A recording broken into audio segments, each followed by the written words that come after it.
Hello everyone, welcome to the bare minimum education. तो आज हम डिस्कस करेंगे अगस्त 2022 की विजन आईएएस के इकोनॉमी के करंट अफेयर्स सेक्शन को। देखिए, जैसा कि आप जानते हैं कि पॉलिटी और इकोनॉमी बहुत ही ज्यादा वेटेज कैरी करते हैं यूपीएससी के प्रीलिम्स और मेंस दोनों ही स्टेजेस पे। और बहुत ही सबसे ज्यादा मुश्किल अगर इस मैगजीन के किसी सेक्शन को कवर करना है, जो जार्गन्स लिखे होते हैं उन्हें कॉम्प्रिहेंड करना सबसे ज्यादा मुश्किल इकोनॉमी को ही होता है। अगर आपने अभी तक मेरी पॉलिटी सेक्शन की एक्सप्लेनेशन वीडियो नहीं देखी है तो मैं इस वीडियो के आई बटन में लिंक कर दूंगी, आप जाकर देख सकते हैं। और देखिए, आई गारंटी अगर आप इस वीडियो को कम से कम 2 बार देखेंगे, एक बार आज जब भी आप देख रहे हैं और एक बार 15 डेज बाद, तो आपको जिस तरह की क्लैरिटी आपके दिमाग में हर एक टॉपिक से रिलेटेड बन जाएगी, I guarantee you will be definitely at an edge. क्योंकि मैंने कोशिश की है मैं जितना सिंप्लीफाई कर सकूं चीजों को उतना करूं इस वीडियो में। और सबसे ज्यादा मुश्किल क्योंकि इकोनॉमी है, सबसे ज्यादा वेटेज ये कैरी करती है, this video becomes important. Okay, तो देखिए, अगर मैं इस वीडियो का थोड़ा सा अगर आपको बताऊं कि हम कुछ बहुत, देखिए जो पहला आर्टिकल है, जो पहला टॉपिक है जो हम डिस्कस करेंगे, ये थोड़ा सा इजी है, it is fairly easy to actually comprehend. लेकिन इसके बाद जो टॉपिक्स शुरू होंगे उसमें इतने ज्यादा डिफिकल्ट चीजें जैसे गन जंपिंग, इक्वलाइजेशन लेवाई, या फिर inflection point, what is material influence in a particular company, ये सारी तरह के डील वैल्यू, इन सारी तरह की चीजें हम डिस्कस करेंगे और बहुत ही ल्यूसिड मैनर में। Okay, so let's get started. तो ये कुछ डिस्क्लेमर था मेरी तरफ से कि आपको कैसे इसको सबसे ज्यादा बेनिफिशियल वे में इस वीडियो का बेनिफिट उठाना है। तो कम से कम 2 बार इस वीडियो को जरूर देखें। Okay, so let's get started. India's competitiveness road map. तो देखिए क्या हुआ है, इकोनॉमिक एडवाइजरी काउंसिल जो पीएम मोदी की है बेसिकली इस टाइम पे, ईएसी। देखिए, इकोनॉमिक एडवाइजरी काउंसिल मैं आपको बता दूं क्या है। ये तो ना ही एक स्टैट्यूटरी बॉडी है, ना ही कॉन्स्टिट्यूशनल बॉडी है। आप कॉन्स्टिट्यूशन पढ़ते हैं तो नहीं पढ़ते, राइट? ना ही किसी लॉ ने इसे बनाया है। ये एक इंडिपेंडेंट बॉडी है, ऑटोनोमस बॉडी है, जिसे अगर हम करंटली बात करें तो कौन लीड करता है? बिबेक देब्रॉय, जो एक बहुत बड़े इकोनॉमिस्ट है। मोस्टली इकोनॉमिक बॉडी ही है, सारे इकोनॉमिस्ट ही हैं इसमें। जो जो हमारे प्राइम मिनिस्टर हैं, जो हमारे बेसिकली कैबिनेट के हेड हैं, उनको इकोनॉमिक पॉलिसी डिसीजंस पे एडवाइस करती है ये बॉडी। तो इन्होंने फाइनली रिलीज किया है एक रोड मैप को, competitiveness road map for India at the rate 100, यानी कि जो हमारे 100 साल पूरे हो जाएंगे 2047 में, उसके लिए हमें किस तरह की कंपेटिटिवनेस के पाथ पे चलना है तब तक हम, ताकि रिलेटिवली कंपेटिटिव हो जाएं। ओके, तो देखिए इन्होंने किसके साथ, किसके कोलैबोरेशन में इस पर्टिकुलर रिपोर्ट को रिलीज किया है? Institute for competitiveness. तो देखिए हम यहाँ पढ़ लेते हैं, ये क्या है इंस्टीट्यूट ऑफ कंपेटिटिवनेस। देखिए ये इंडियन नॉट है, ग्लोबल नेटवर्क में, यानी कि ग्लोबली आपको इस तरह के इंस्टीट्यूट्स मिल जाएंगे कंपेटिटिवनेस के, जो बेसिकली क्या है, हार्वर्ड बिजनेस स्कूल अगर आप जानते हैं, उसी का एक नेटवर्क है। हर एक कंट्री में जो बेसिकली हार्वर्ड बिजनेस स्कूल से एसोसिएटेड है, जो भी कंट्री के लिए कंपेटिटिवनेस अपने स्ट्रैटेजी की जरूरत है पर्टिकुलर कंट्री में, उस कंट्री में आपको इसका ग्लोबल नेटवर्क का एक पार्ट मिल जाएगा। वैसे ही भारत में एक है इंस्टीट्यूट ऑफ कंपेटिटिवनेस। ओके, तो आपको पता है ये बेसिकली क्या करेगा, रिसर्च, नॉलेज, कंपटीशन पे स्ट्रैटेजी क्या होनी चाहिए उसमें सजेस्ट करते रहते हैं अपनी सरकारों को। ठीक है, ये चीज।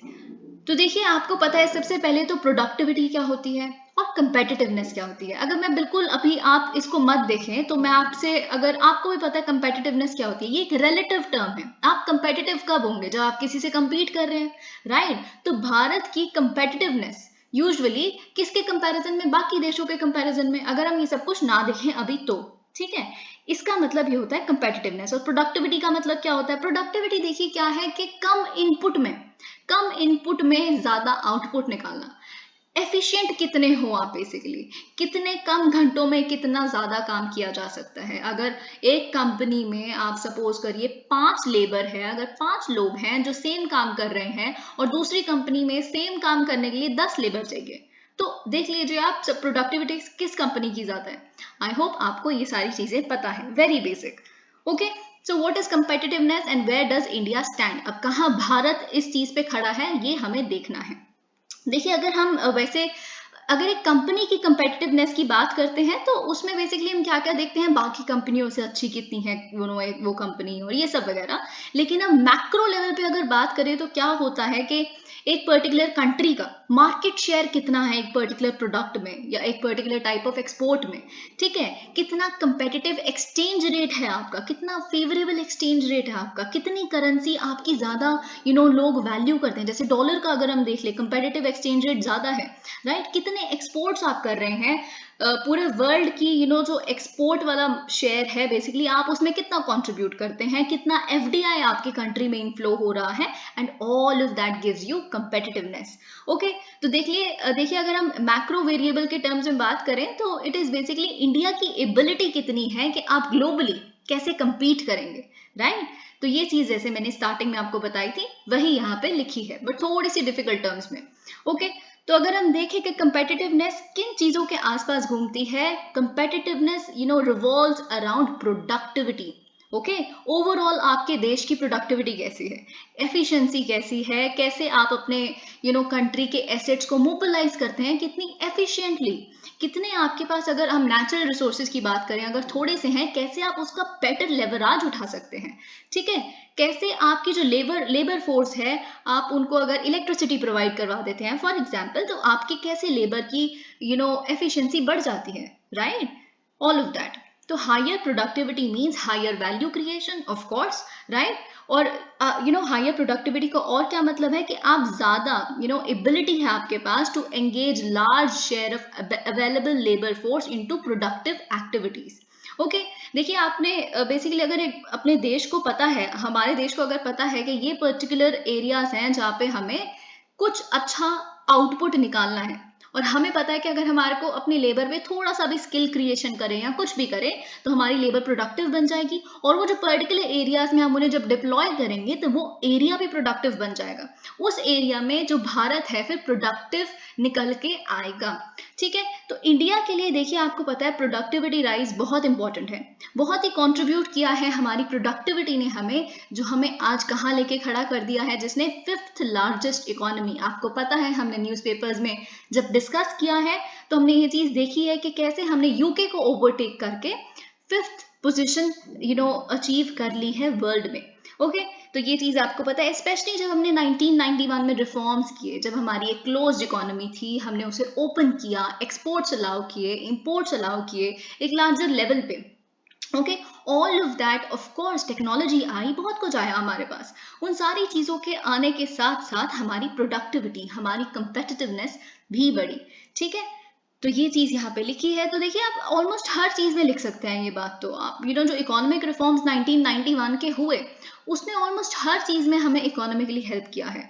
कोई भी इकोनॉमिक का ऐसा इस तरह का open ended answer always mention this point. Okay, तो ये चीज पर, लेकिन एक बात है कि कितनी आपकी कंपेटिटिवनेस, क्या पता आज आप कंपेटिटिव हो कल नहीं रहे, तो सस्टेनेबल आपकी कंपेटिटिवनेस है कि नहीं ये डिपेंड करती है आपकी सिर्फ और सिर्फ इकोनॉमिक परफॉर्मेंस पे ही नहीं, बल्कि और ज्यादा फैक्टर्स पे भी। आपकी गवर्नमेंट कितनी एफिशिएंट है, आपकी गवर्नमेंट स्टेबल भी है कि नहीं, सरकारें बदलती रहेंगी, जैसे आप नेपाल में देखिए, नेपाल देखिए, श्रीलंका देखिए, मतलब नेपाल में तो पिछले इतने साल से जब उन्होंने कॉन्स्टिट्यूशन अडॉप्ट किया अपना, तब से कितनी सरकारें बदल चुकी हैं, KP Sharma Oli, then we have Deuba, all that, right. फिर लो इन्वेस्टर कॉन्फिडेंस कैसे आएगा कि हम इस कंट्री में इन्वेस्ट करें, पॉलिसी बदलती रहेगी, नई सरकार आई नई पॉलिसी, नई सरकार आई नई पॉलिसी, ये सब चीजें, ठीक है। और ह्यूमन कैपिटल, कितना आप लोगों की एडुकेशन पे, जो वर्कफोर्स है उनकी एडुकेशन पे, उनकी स्किल पे, उनकी हेल्थ पे, कितना हेल्थ होगी तो तभी तो प्रोडक्टिविटी ज्यादा होगी।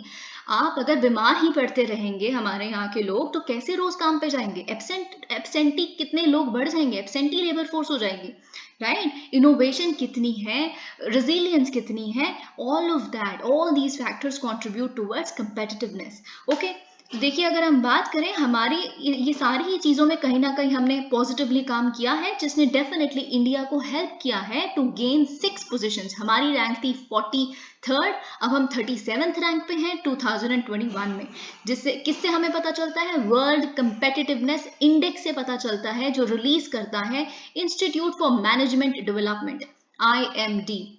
लार्जली अगर हम देखें तो हमें ये रैंक गेन क्यों की है हमने, इकोनॉमिक परफॉर्मेंस गेन्स की वजह से, ठीक है। सो ऑल ऑफ दैट अगर यहाँ पे हम देखें तो ये सब कुछ हम देख चुके हैं, ये हमने ब्रॉडली डिस्कस कर लिया है। ऑल राइट, देखिए बेसिकली ऐसे दिखाया कि कैसे हम क्लोज्ड इकोनॉमी पहले थे, हमारी स्किल्स वीक थी, इंफ्रास्ट्रक्चर इतना अच्छा नहीं था, डोमेस्टिक मार्केट थी बहुत ही रेगुलेटेड थी, आपको पता है टैक्स राज, इंस्पेक्टर राज जो इंदिरा गांधी के टाइम पे हम यूजुअली देखते हैं, एक्सपोर्ट्स अलाउड नहीं थे, 300% टैक्स भी था कई कई चीज़ों पे, तो ऑल ऑफ दैट राइट, ये तो बहुत ही स्टैटिक चीज़ें हैं, ठीक है। High cost of doing business ये सब कुछ, ठीक है। ये बहुत ही एफडीआई में इतने सारे बैरियर्स थे, फिर उसके बाद धीरे धीरे क्या हुआ, थोड़ा सा खुलना शुरू हुए हम, राइट। तो फिर उसके बाद अभी भी स्किल्स तो वीक ही थी, पर कुछ सेक्टर्स खुलने शुरू हुए मार्केट के, फिर थोड़ा सा भी यहाँ पे अभी भी कॉस्ट ऑफ डूइंग बिजनेस बहुत ज़्यादा हाई था, राइट, ईज नहीं थी, यहाँ पे ईज ऑफ डूइंग बिजनेस की बात चल रही है, और राइट, तो यहाँ पे ये सब कुछ आपने देखा। अब 2014 के बाद यहाँ पे लिखा है कि कैसे सरकार ने बहुत ही एंथुजियास्टिकली इस सेक्टर में काम करना शुरू किया, जैसे स्किल इंडिया मिशन, इंफ्रास्ट्रक्चर बढ़ाना, कैपिटल इन्वेस्टमेंट बढ़ाना, और डोमेस्टिक मार्केट ज़्यादा से ज़्यादा ओपन करना, ईज ऑफ डूइंग बिजनेस बढ़ाना, जो वर्ल्ड बैंक की रिपोर्ट आती है, you can also coat that, right, और फिनेंशियल सेक्टर का ओवरसाइट, राइट। तो ये सब कुछ एफडीआई पॉलिसी कितनी ज़्यादा अब हमारी फेवरेबल है, जैसे आपको पता है ऑलमोस्ट बहुत सारे सेक्टर्स में हमारी 100% एफडीआई हमने, वो भी ऑटोमेटिक रूट के थ्रू, मतलब जिसमें आपको सरकार से बेसिकली परमिशन भी नहीं लेनी, बेसिक उससे पहले यहाँ पे आप क्या करिए, देखिए मैं आपको बताती हूँ ऑटोमेटिक एफडीआई क्या होता है। बेसिकली ऑटोमेटिक रूट क्या होता है, आप आइए, आप यहाँ पे अपना इन्वेस्ट कर दीजिए, अपनी एस्टेब्लिशमेंट ले आइए, फिर उसके 1 महीने के अंदर अंदर बेसिकली आपको बताना है, कुछ टाइम के अंदर अंदर आरबीआई को बता दीजिए हम यहाँ पे आ गए हैं, हमने यहाँ पे अपना फॉर एग्जाम्पल एक क्लोथिंग ब्रांड खोल लिया है, ठीक है। तो ये चीज बस इतना ऑटोमेटिक ये होता है, आने के बाद आप बता दो, इन्फॉर्म कर दो, जस्ट कोई आपको परमिशन नहीं लेनी सरकार से, कुछ भी नहीं, तो it is obviously very easy. तो हम चैलेंजेस क्या हैं ये भी देख लेते हैं। देखिए बहुत ही क्लीशे एक क्वेश्चन बनता है, चैलेंजेस क्या है, सॉल्यूशंस क्या है आपकी तरफ से कंपेटिटिवनेस के लिए, बहुत ही ठीक है। तो अगर कल को कुछ भी आता है, डेमोग्राफिक पोटेंशियल आप कैसे हार्नेस करेंगे हमारे भारत का, तो आप इसमें कुछ ना कुछ मिलते जुलते पॉइंट्स लिख सकते हैं, ठीक है। तो पहली बात तो क्या चैलेंज है, शेयर्ड प्रोस्पेरिटी चैलेंज। देखिए अगर हमारे को आप एक खुद देखिए बेसिकली कि अगर हमें basically to ensure that India social progress, अगर मतलब हमारी जीडीपी बढ़ रही है तो उसके साथ साथ सोशली भी तो पढ़ना है हमें। ये नहीं सिर्फ जीडीपी ग्रो कर रही है, जीडीपी सिर्फ इसलिए ग्रो कर रही है क्योंकि कुछ 3-4 कैपिटल सेक्टर्स हैं जो ग्रो कर रहे हैं, जिससे जीडीपी ग्रोथ हो रही है, और इनइक्वालिटी बढ़ती जा रही है, अमीर अमीर होते जाएं, गरीब गरीब होते जाएं, तो गैप बढ़ गया। इस तरह का जीडीपी ग्रोथ सही नहीं है। तो ये हमारा शेयर्ड प्रोस्पेरिटी होनी चाहिए, अगर देश बढ़ रहा है तो सबके लिए बढ़े, इकोनॉमी बढ़ रही है तो सबके लिए बढ़े, okay, that is called shared prosperity challenge. Job challenge की अगर बात करें कि creating jobs for the labour force, specially women के लिए या फिर लेस स्किल्ड लेबर के लिए, ठीक है। तो ये चीज बहुत ही क्रिटिकल है, क्योंकि आपको पता है कि फॉर्मलाइजेशन ही सब कुछ हो गया। आप सबसे ज्यादा इस चीज में देखिए एग्रीकल्चर के लिए, एग्रीकल्चर में लेस स्किल्ड लेबर होती है, राइट। तो उधर भी जॉब क्रिएट करना बड़ा मुश्किल है, गिवन द फैक्ट कि एग्रीकल्चर अब इतना ज़्यादा ल्यूक्रेटिव बिजनेस लोगों को नहीं लगता। आप देखते हैं कितनी फार्मर सुसाइड्स होती हैं, तो इस चीज़ को भी चैलेंज ही आप कंसिडर करिए, ठीक है। इसमें भी हमें एग्रीकल्चर जैसे सेक्टर में भी कंपेटिटिवनेस गेन करने की बहुत ज़रूरत है, गिवन द फैक्ट न्यूजीलैंड जैसी कंट्रीज जो डेयरी सेक्टर में इतना ज़्यादा अच्छा कर रही हैं, जस्ट बिकॉज उनके जो प्रोडक्टिविटी है वहाँ की कैटल की बहुत ज्यादा है डेयरी सेक्टर में। क्यों? क्योंकि उनका फॉडर बहुत अच्छा है, फॉडर इतना ज्यादा न्यूट्रिशियस है, यहाँ पे तो फॉडर शॉर्टेज इतना चल रहा है, आपको पता है ये। तो इन चीजों पे भी तो ध्यान दीजिए, ये सारी चीजें। Policy implementation challenge, all right, देखिए हमें पता है इकोनॉमिक रिफॉर्म्स तो शुरू हो गए 1991 से, ठीक है, लेकिन बेसिकली जो हमारे एम्बिशंस थे शेयर्ड प्रोस्पेरिटी को लेके, जॉब क्रिएशन को लेके, ये सब थोड़ा सा हमारे एम्बिशन से कम, इतना इंपॉर्टेंट नहीं है। बेसिकली इंप्लीमेंटेशन पॉलिसी की इतनी ज्यादा अच्छी नहीं हुई, ये कहना चाहता है। तो हम नेक्स्ट देखते हैं क्या लिखा है, शिफ्टिंग एक्सटर्नल एनवायरनमेंट। देखिए पिछले कुछ सालों में क्या हुआ है, बहुत ज़्यादा जियो पोलिटिकल टेंशन चल रही हैं, ग्लोबलाइजेशन जिस तरह से बढ़ रही है। देखिए जैसे आप चाइना को देखेंगे, चाइना अभी उनका क्या सीन चल रहा है, उनका इतना ज़्यादा इकोनॉमिक क्राइसिस चल रहा है उनके इंटरनली, उनका जो रियल एस्टेट सेक्टर है जो उनकी पूरी इकोनॉमी का 30% कॉन्स्टिट्यूट करता है, it is in shackles right now, it is in shambles. तो अगर सबसे ज्यादा लोन ही जब चाइना के बैंक्स ने रियल एस्टेट सेक्टर को दिया हुआ है, रियल एस्टेट सेक्टर अगर फेल हो गया तो चाइना के बैंक्स फेल हो गए, चाइना के बैंक्स फेल हो गए तो पूरा ग्लोबल रिसेशन आ जाएगा, क्योंकि हर ग्लोबली बैंक जुड़ा हुआ है एक दूसरे से, बॉन्ड्स एक दूसरे की कंट्री में सबने खरीदे हुए हैं। तो ये चीजें, तो ये एक्सटर्नल एनवायरमेंट जैसे चेंज हो रहा है, वैसे हमें भी अपनी कंपेटिटिवनेस को इस तरह से बढ़ाना होगा कि इस तरह के टेंशन अगर हो भी तब भी हमारी रेजिलियंस बनी रहे, हम रेजिस्टेंट हो इन तरह के चेंजेस में भी। क्लाइमेट चेंज हो रहा है तब भी, क्लाइमेट चेंज आ रहा है तो एग्रीकल्चर को सस्टेनेबल बनाएं, एग्रीकल्चर को रेजिलियंट बनाएं, क्लाइमेट चेंज हो भी जाए तब भी हमारा यहाँ का प्रोडक्टिविटी कम ना हो। ठीक है, तो ये सारी चीजें। Alright, managing trade disruptions, energy security and GDP growth post the pandemic. Pandemic एक कितना बड़ा इशू है, alright. उसके बाद inflationary pressures जो आए हैं, supply chain bottlenecks जो हमने देखे कि supply chain खत्म होगी। देखिए जब इंटरनेशनल फ्लाइट्स खत्म हो गई, एक्सपोर्ट नहीं हो रहा, इंपोर्ट नहीं हो रहा, उसके बाद तो सप्लाई कहाँ से आएगी? सप्लाई नहीं आएगी, डिमांड बढ़ती रहेगी, इन्फ्लेशन आ जाएगा, महंगाई आ जाएगी। ठीक है, तो ये सारी चीज़ों पे भी हमें ध्यान देना है। इसीलिए हम कहते हैं हमारी कंपेटिटिवनेस कहाँ से आनी चाहिए, कुछ कुछ एडिशनल मैं बताती रहती हूँ आपको। मैं ज़रूर सजेस्ट करूँगी आप भी इस चीज़ों को समझने की कोशिश करें खुद से। इसी चीज़ को देखिए जो यहाँ पे लिखा है, अगर हम आत्मनिर्भर हो गए, ये आत्मनिर्भर का मतलब ये नहीं है कि हम क्लोज्ड इकोनॉमी बन जाए, बंधी हुई, हम किसी से बात करना बंद कर दें, किसी से कुछ एक्सपोर्ट करना बंद कर दें, इंपोर्ट करना बंद कर दें। No, it is not like that. Self sufficiency का मतलब है बेसिकली हम खुद तो बने ही, खुद तो हम थोड़ा सा आत्मनिर्भर बने ही, साथ में हम भी एक्सपोर्ट करना शुरू कर दें और जो ग्लोबल सप्लाई चेन्स है उसमें कुछ योगदान दे सकें, जिससे हमारी डेफिनेटली पोजीशन कंट्री की बढ़ेगी इकोनॉमिकली। अब देखिए कुछ इनिशिएटिव जो हमने लिए हैं और कुछ पर्टिकुलर सेक्टर्स में जो ऑब्स्टेकल्स हैं वो यहाँ पे बहुत ही ब्यूटीफुली लिखा है। आई थिंक ये बहुत, it is a good thing, मतलब ये बॉक्स में जो लिखा है इज वेरी गुड कंटेंट। तो यहाँ पे एग्रीकल्चर में देखिए क्या हमने इनिशिएटिव लिया है। ऑब्वियसली एग्रीकल्चर बहुत क्रिटिकल है फूड सिक्योरिटी के लिए। तो इंडिया आपको पता है ग्रीन रेवोल्यूशन के बाद देखिए यहाँ पे बहुत सारी चीजें मिसिंग है, आपको एक एक लाइन दो दो लाइन से कभी कुछ याद भी नहीं होगा। अगर आप इस तरह का इनपुट जैसा मेरे जैसा कोई भी इंसान आपको देता हुआ दिख जाता है तो ग्रैस्प दैट अपॉर्चुनिटी। ओके, तो फूड सिक्योरिटी के लिए क्योंकि एग्रीकल्चर बहुत इंपॉर्टेंट है और हम ग्रीन रेवोल्यूशन के बाद एक नेट एक्सपोर्टर बन चुके हैं फूड ग्रेन्स का, राइट। तो ये चीज आपको पता, और हम पहले आपको याद होगा अगर जब हम नए नए आजाद हुए थे तो फूड क्राइसिस कितना बड़ा इशू था, इतना कि हमें अमेरिका से फूड ग्रेन्स इंपोर्ट करने पड़ते थे, ऑल ऑफ दैट, राइट। लेकिन अब फाइनली एक एग्रीकल्चर में भी ऑब्स्टेकल है। आपको पता है कि एग्रीकल्चर अभी भी अराउंड 45% एम्प्लॉयमेंट क्रिएट करता है, अभी भी हम एग्रेरियन इकोनॉमी है बहुत हद तक। लेकिन आपको पता है कि प्रॉफिटेबिलिटी, आज किसान का बच्चा किसानी नहीं करना चाहता, आपको ये बात पता है, राइट। क्यों क्यों ऐसा है? इतनी वल्नरेबिलिटी है नेशनल शॉक से रिलेटेड। अगर आप देखिए सबसे बड़ा इशू तो मुझे लगता है क्लाइमेट का है। बारिश नहीं आई, सब कुछ अब डिपेंडेंट है बारिश पे, बारिश आएगी नहीं आएगी, फेलियर आ गया, फ्लड्स हो गया, क्या हो गया, कैसे आपकी क्रॉप्स बर्बाद हो जाएगी। फर्टिलाइजर यूज, फर्टिलाइजर का इंपोर्ट अगर खत्म हो गया, जैसे आप रशिया यूक्रेन के टाइम पे आप देख रहे हैं फर्टिलाइजर क्राइसिस चल रहा है, क्योंकि इतने सारे फर्टिलाइजर्स रशिया एक्सपोर्ट करता है, पेस्टिसाइड्स नहीं आए। तो इसीलिए आप उसको आत्मनिर्भर खेती को भी आत्मनिर्भर बनाइए, बिल्कुल बनाइए, सस्टेनेबल एग्रीकल्चर भी बनाइए, ताकि क्लाइमेट चेंज से कुछ कुछ क्रॉप्स जैसी होती हैं वो क्लाइमेट चेंज रेजिलिएंट होती हैं, राइट। मिलेट्स जैसे अगर आप देखते हैं तो ऐसी क्रॉप्स को आप एनकरेज कीजिए। मैन्युफैक्चरिंग अगर हम देखें, मैन्युफैक्चरिंग आपको पता है जो प्रोग्रेसिव लिबरलाइजेशन इंडस्ट्रियल पॉलिसी हुई है सिंस 1991 रिफॉर्म्स, आपको पता है कि कैसे हम ease of doing business report में हर साल हमारी रैंक बढ़ रही है, अच्छी हो रही है। चलिए ये तो हमारी अचीवमेंट हो गई, लेकिन बात ये है अभी भी मैन्युफैक्चरिंग सिर्फ और सिर्फ 15 to 17% ऑफ जीडीपी क्यों कंट्रीब्यूट करती है, विच इज मैन्युफैक्चर का तो सच में बहुत ज्यादा मैन्युफैक्चरिंग सेक्टर का जो हालत है इस टाइम पे, it is actually very bad, very bad. क्यों? देखिए एग्रीकल्चर से तो असूलन ये होना चाहिए था कि उस टाइम पे हमारी 75% एग्रेरियन इकोनॉमी थी जब हम आज़ाद हुए थे, तो वहां से अगर कोई भी निकल रहा है तो वो वर्कफोर्स मैन्युफैक्चरिंग में जानी चाहिए थी, एग्रीकल्चर मैन्युफैक्चरिंग, फिर आता है सर्विसेज। सर्विसेज तो बड़ी अलग चीज हो गई, सीधा जंप करके एग्रीकल्चर से वर्कफोर्स कहाँ चली गई? सर्विसेज में चली गई। मैन्युफैक्चर में तभी तो कम वो रह गया जीडीपी कॉन्ट्रीब्यूशन, सर्विसेज में तो गई, लेकिन अब जिस फोर्स के पास जो एग्रीकल्चर में एम्प्लॉयड थी, जिसके पास इतनी स्किल्स ही नहीं है, वो अगर सर्विसेज में भी जाएगी तो कौन सी सर्विसेज में उनको जॉब मिलेगी? ऐसी सर्विसेज जहाँ पे कोई सोशल सिक्योरिटी नहीं है, जहाँ पे बहुत ही कम पेमेंट है। तो एक्चुअली ओवरऑल ये जो हुआ है शिफ्ट एम्प्लॉयमेंट का, वो सही ही नहीं हुआ, ये बहुत बड़ा ऑब्स्टेकल है ये चीज़, ठीक है।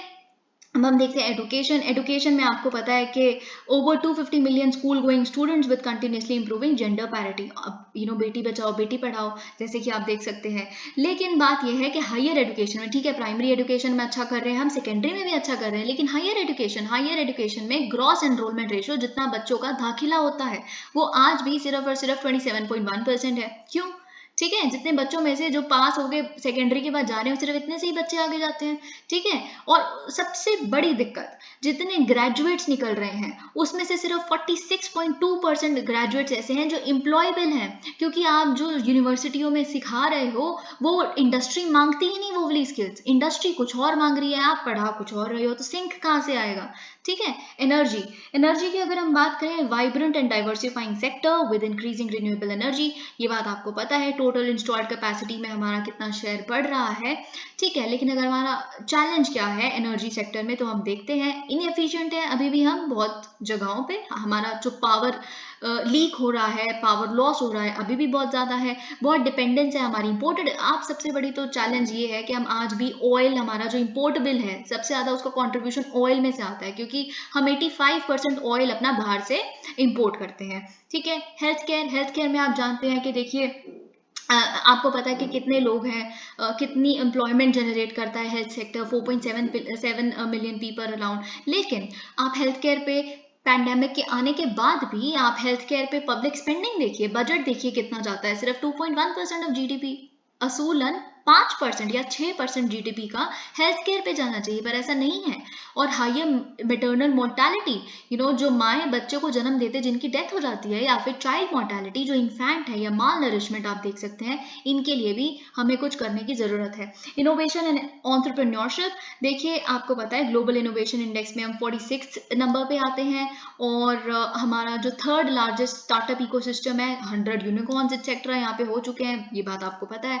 ऑलराइट, तो अगर हम बात करें, लेकिन इधर आईपीआर, इंटेलेक्चुअल प्रॉपर्टी राइट्स का सबसे बड़ी दिक्कत है। क्यों दिक्कत है? क्योंकि देखिए आपको ये बात बहुत अच्छे से पता है, हाँ, we were discussing it that day also कि यूके, यहाँ पे यूके फर्म्स क्या कहती हैं कि हम इंडिया में क्यों नहीं करना चाहते, क्योंकि यहाँ के ई कॉमर्स लेवल पे प्लेटफॉर्म्स पे भी काउंटरफीट फेक प्रोडक्ट जो हम बनाते हैं उसकी फर्स्ट कॉपी सेकंड कॉपी बिक रही है, और बिल्कुल सरकार कुछ नहीं कर रही इस बारे में। तो लोग यहाँ पे इनोवेशन करके इन्वेस्टमेंट करना ही नहीं चाहते, क्योंकि उनको लगता है कि उनके आईपीआर जो राइट्स हैं, पेटेंट है, इनोवेशन की रिस्पेक्ट नहीं होती यहाँ पे, ये चीज़। तो एक स्ट्रॉन्ग आईपीआर रजीम चाहिए। ऑलराइट, ये सारी चीज़ें। ह्यूमन कैपिटल देखिए, ह्यूमन कैपिटल क्या होता है, जब आप अपनी कंट्री के लिए एसेट बन जाते हो ना, जब यहाँ के लोग जब ह्यूमन एसेट बन जाते हैं, तो उसे हम ह्यूमन कैपिटल कहते हैं। एक आप कैसे एसेट बनोगे, आप बड़े ही इनोवेटिव हो, बड़े इंटेलिजेंट हो, बड़े स्किलफुल हो, जो भी करते हो उसमें प्रोफिशिएंसी है आपकी, तो आप ये कैसे होगा, आपके ऊपर इन्वेस्टमेंट करनी पड़ेगी पहले, तभी तो आप कैपिटल बनोगे, ठीक है। तो ये चीज़ ये कैसे हो रही है, basically over 12 million new additions in the workforce every year, ठीक है, हो रही है, धीरे हो रही है, पर अर्बनाइजेशन भी हो रही है, ठीक है। ये चीज़ जैसे बेंगलुरु है, मेट्रोपॉलिटन सिटीज है, ये सब कुछ हम देख रहे हैं। लेकिन तब भी इतने ह्यूमन कैपिटल जो जनरेट हो रहा है, उसके बाद भी हमारा जो पॉपुलेशन का 20% है, आज भी बीपीएल है, below poverty line, right. Income inequalities, Oxfam report देखिए आप, जो बता रही है कि कुछ 1% ऐसा है जो बढ़ता जा रहा है, बाकी गरीबी रेखा के नीचे आ रहे हैं। So all of that, urban areas और बाकी एरियाज के बीच में, रूरल एरियाज के बीच में गैप, ये कौन फिल करेगा, राइट। ये चीज़। अब लिमिटेड जॉब अपग्रेडेशन अपॉर्चुनिटीज, ये भी। ट्रेड एंड इन्वेस्टमेंट का अगर हम देखें, ग्लोबल एक्सपोर्ट्स हमारे बढ़ रहे हैं, आपको पता है कुछ ऐसे सेक्टर्स जहाँ हम कभी एक्सपोर्ट नहीं किया करते थे, आज हम एक्सपोर्ट करते हैं उसमें, ओके। एफडीआई यहाँ पे बहुत आ रहा है, एफपीआई भी काफी आ रहे हैं, alright, that is a good thing. लेकिन अगर हम चैलेंज देखें तो क्या है, flattening export growth despite rising global GDP share, reducing share of exports in GDP। हमारी GDP का जो GDP क्या होता है, बेसिकली ग्रॉस डोमेस्टिक प्रोडक्ट, कितना हमें बेसिकली हमने एक साल में कितना कमाया, कितना नेशनल वैल्यू ऐड किया अपने नेशन में, ठीक है।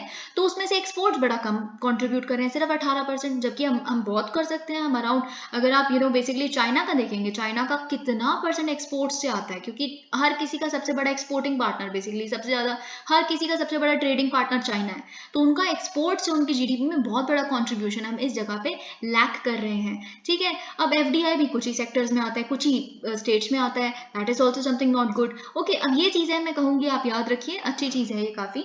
अ broad ambition for India's future, India's future में प्रॉस्पेरिटी कहाँ से आ सकती है, 4S यहाँ पे लिखे हैं, I would just take the pains to read it.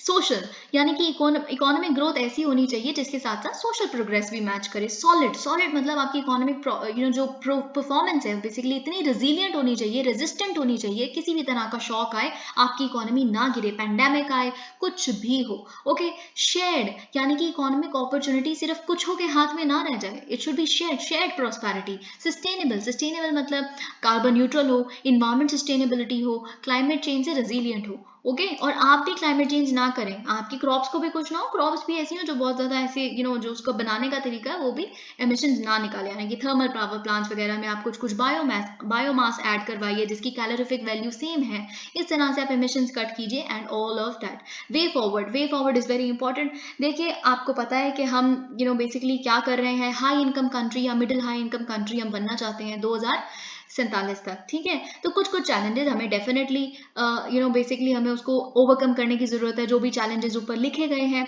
Alright, which needs of course integration of the social and economic development agendas। आप सोशली भी बढ़े, इकोनॉमिकली भी बढ़े, और दोनों को इंटीग्रेट करके बढ़े, ठीक है। अब ये मत समझे सोशल हम बाद में बढ़ जाएंगे, सोशल प्रोग्रेस बाद में होती रहेगी, पहले इकोनॉमिकली बढ़ जाते हैं, that shouldn't really be happening. Okay, अगर हम बात करें और क्या, structural transformation should be based on these 4 prosperity goals which I have just red. अगर ये सब कुछ हम देखें और क्या क्या हो सकता है, इंडस्ट्रियल एंड रीजनल पॉलिसीज, देखिए आप कंपेटिटिव फेडरलिज्म प्रमोट करिए। कंपेटिटिव फेडरलिज्म क्या होता है, सारी स्टेट्स को आपस में compete करवाइए। जैसे हम स्वच्छता सर्वेक्षण कैंपेन जो स्वच्छ भारत मिशन के अंडर देखते हैं, उसमें क्या होता है, हर एक स्टेट एक दूसरे से आगे बढ़ने की कोशिश करती है स्वच्छता में। इससे क्या होता है, जब आप एक दूसरे से compete कर रहे हो ना, आपको पता भी नहीं चलता पूरा देश ऊपर जा रहा है।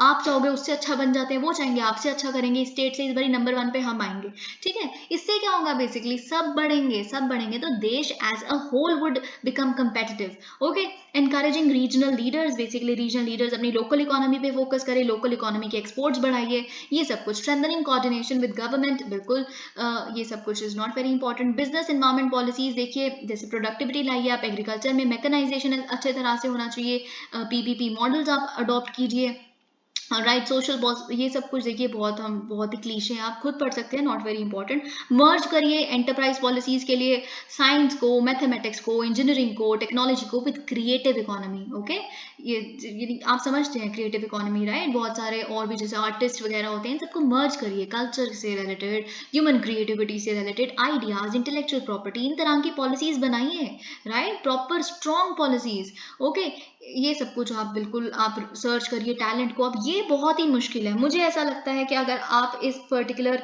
आर्टिकल को पहली बार पढ़ेंगे तो आपके लिए ये बहुत थोड़ा सा मुश्किल हो सकता है, एटलीस्ट मुझे ऐसा लगता है कि हो सकता है, क्योंकि जो लिखा है ना आप उससे कुछ और समझेंगे और सरकार का मतलब कुछ और है अगर आप एक्चुअल लॉ पढ़ेंगे तो, ठीक है। तो हम देखते हैं क्या है, कंपटीशन अमेंडमेंट बिल 2022।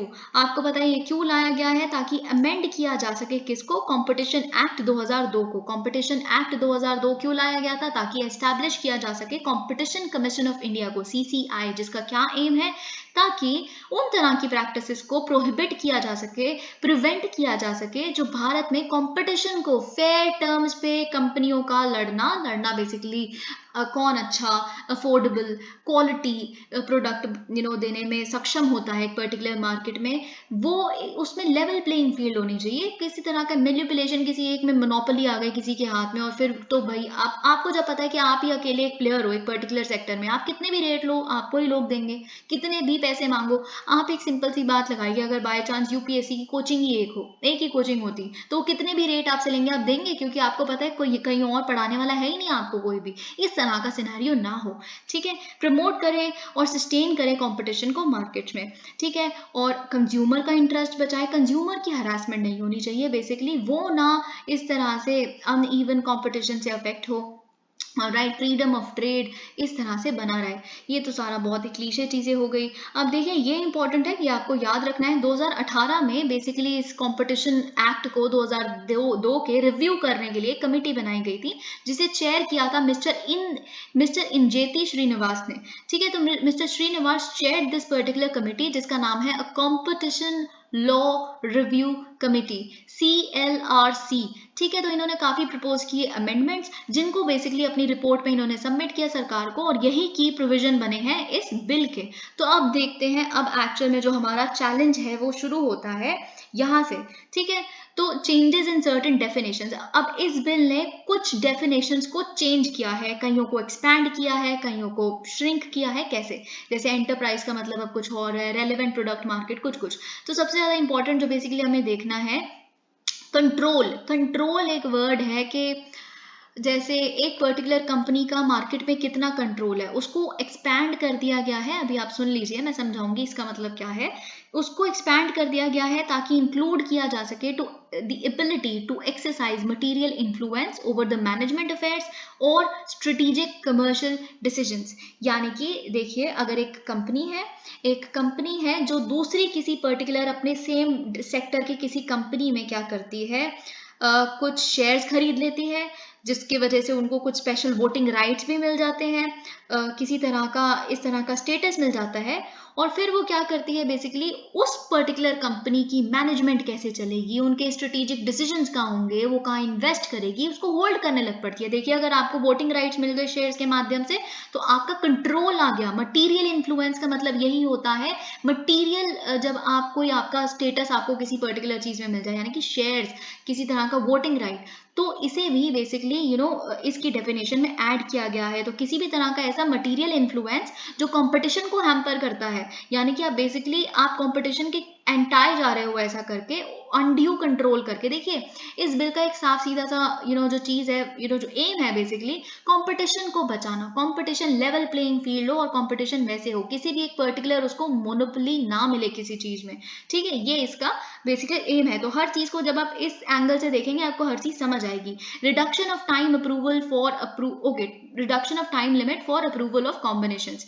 ऑलराइट, देखिए क्या होता है कॉम्बिनेशन। पहले तो मैं आपको ये बता दूं, कॉम्बिनेशन का मतलब होता है एक्विजिशन, मर्जर और अमालगमेशन ऑफ एंटिटीज। यानी कि अगर आप देखिए कि टाटा स्टील्स है, टाटा स्टील्स अगर किसी और लॉरवे स्टील्स को अगर खरीद ले, तो मर्ज कर लिया, खरीद लिया, एक्वायर कर लिया इस जगह। तो या फिर दो कंपनी है, दो कंपनियों ने मर्ज करना चूज किया, अमालगमेट कर लिया खुद को। तो इस तरह के बेसिक इवेंट्स को कहते हैं कॉम्बिनेशन। तो ठीक है, अगर देखिए क्या होता है, यहाँ पे लिखा है कि अगर बाय चांस इस तरह का कोई कॉम्बिनेशन हो रहा है, ठीक है, कोई भी ऐसा मर्जर हो रहा है, एक्विजिशन हो रहा है, तो आप क्या करेंगे, आपको अप्रूवल लेना पड़ेगा कंपटीशन कमीशन ऑफ इंडिया से, राइट। तो जब आप अप्रूवल के लिए एप्लीकेशन डालेंगे, तो पहले क्या होता था, 210 दिनों में उन्हें अप्रूवल देना होता था कि वो अप्रूव करेंगे भी कि नहीं। देखिए क्या है, ऐसा नहीं है कि अप्रूवल देंगे ही देंगे, अप्रूवल नहीं भी दे सकते, राइट। अब क्यों नहीं दे सकते, क्या पता आपका मर्जर इस तरह से हो रहा है कि पूरी मार्केट ही आप खरीद लो, 100% मार्केट शेयर आपका हो जाता है इसके बाद। ऐसा भी तो नहीं होना चाहिए ना, ये तो कंपटीशन बचा ही नहीं फिर मार्केट में।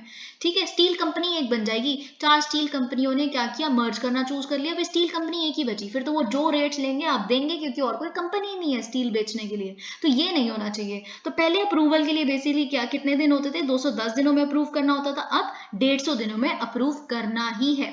और जब आपको एप्लीकेशन डाल दी है इस तरह के किसी अप्रूवल के लिए, तो आपका जो प्राइमा फेशिया ओपिनियन है कि आप देंगे या नहीं देंगे, इस तरह का, वो आपको 20 दिनों के अंदर अंदर करना है, साझा करना है कि जी हाँ, हमारा ये प्राइमा फेशिया ओपिनियन ये है कि हम सहमत है कि ठीक है, इससे कंपटीशन पे खास इफेक्ट नहीं पड़ेगा, so we will approve. Okay, तो ये भी देखना ताकि वो एटलीस्ट अपनी स्ट्रैटेजी बनाए। आप देखिए 150 दिन भी बहुत होता है।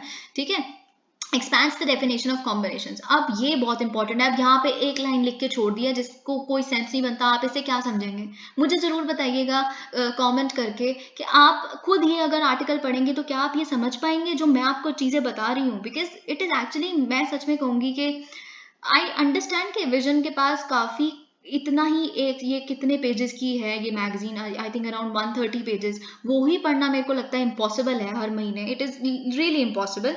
तो मैं समझती हूँ इनके पास जगह की कॉन्स्ट्रेन होती है, बट स्टिल समझना बड़ा मुश्किल है अगर कोई आपको नहीं समझा रहा। तो मैं आपको बताती हूँ क्या है, देखिए आप सुनने की कोशिश करिएगा। बेसिकली क्या हुआ है कि अब पिछले कुछ सालों में आपको ये बात पता है कि इकोनॉमी बहुत चेंज हो गई है, बहुत ज्यादा डिजिटलाइज हो गई है इकोनॉमी। ठीक है, तो अब डिजिटली आप खुद सोचिए, डिजिटल ट्रांजैक्शंस जो होती हैं वो एसेट, टर्नओवर, इस पे थोड़ा ना बेस्ड होती है। डिजिटल में तो ट्रांजैक्शन वैल्यू के बेसिस पे आप देखेंगे ना, कॉम्बिनेशन यानी कि मर्जर हो रहा है या एक्वायर करने का मतलब है कितनी ट्रांजैक्शंस आपने की, कितने में आपने खरीदा। डिजिटल डेटा अगर कोई कंपनी खरीद रही है तो किसी कंपनी से, तो वो ट्रांजैक्शन ही गिनी जाएगी ना, अब उससे टर्नओवर, एसेट, ये कैसे आप निकालोगे। इसीलिए इन्होंने क्या किया कि अब कॉम्बिनेशन में एक और चीज ऐड कर दी है, लेकिन आपसे ये नहीं पूछेंगे, ये नहीं आपको स्टेटमेंट मिलेगी, ये पूछेंगे ये 3-4 स्टेटमेंट दे दी, इसमें से कौन कौन सी डेफिनेशन ऑफ कॉम्बिनेशन में है, अब वो तो बाकी यहाँ पे दी नहीं हुई। So I will tell you. Okay, देखिए बेसिकली यहाँ पे क्या लिखा है कि अगर कोई वैल्यू ऑफ ट्रांजैक्शन है जिसकी वैल्यू अबव ₹2000 करोड़ है, तो उसके लिए आपको अप्रूवल चाहिए। इसका मतलब ये है, अगर कोई भी कॉम्बिनेशन है जिसकी ट्रांजैक्शन वैल्यू ₹2000 करोड़ से ज्यादा है, तो आपको सीसीआई के लिए अप्रूवल डालना पड़ेगा।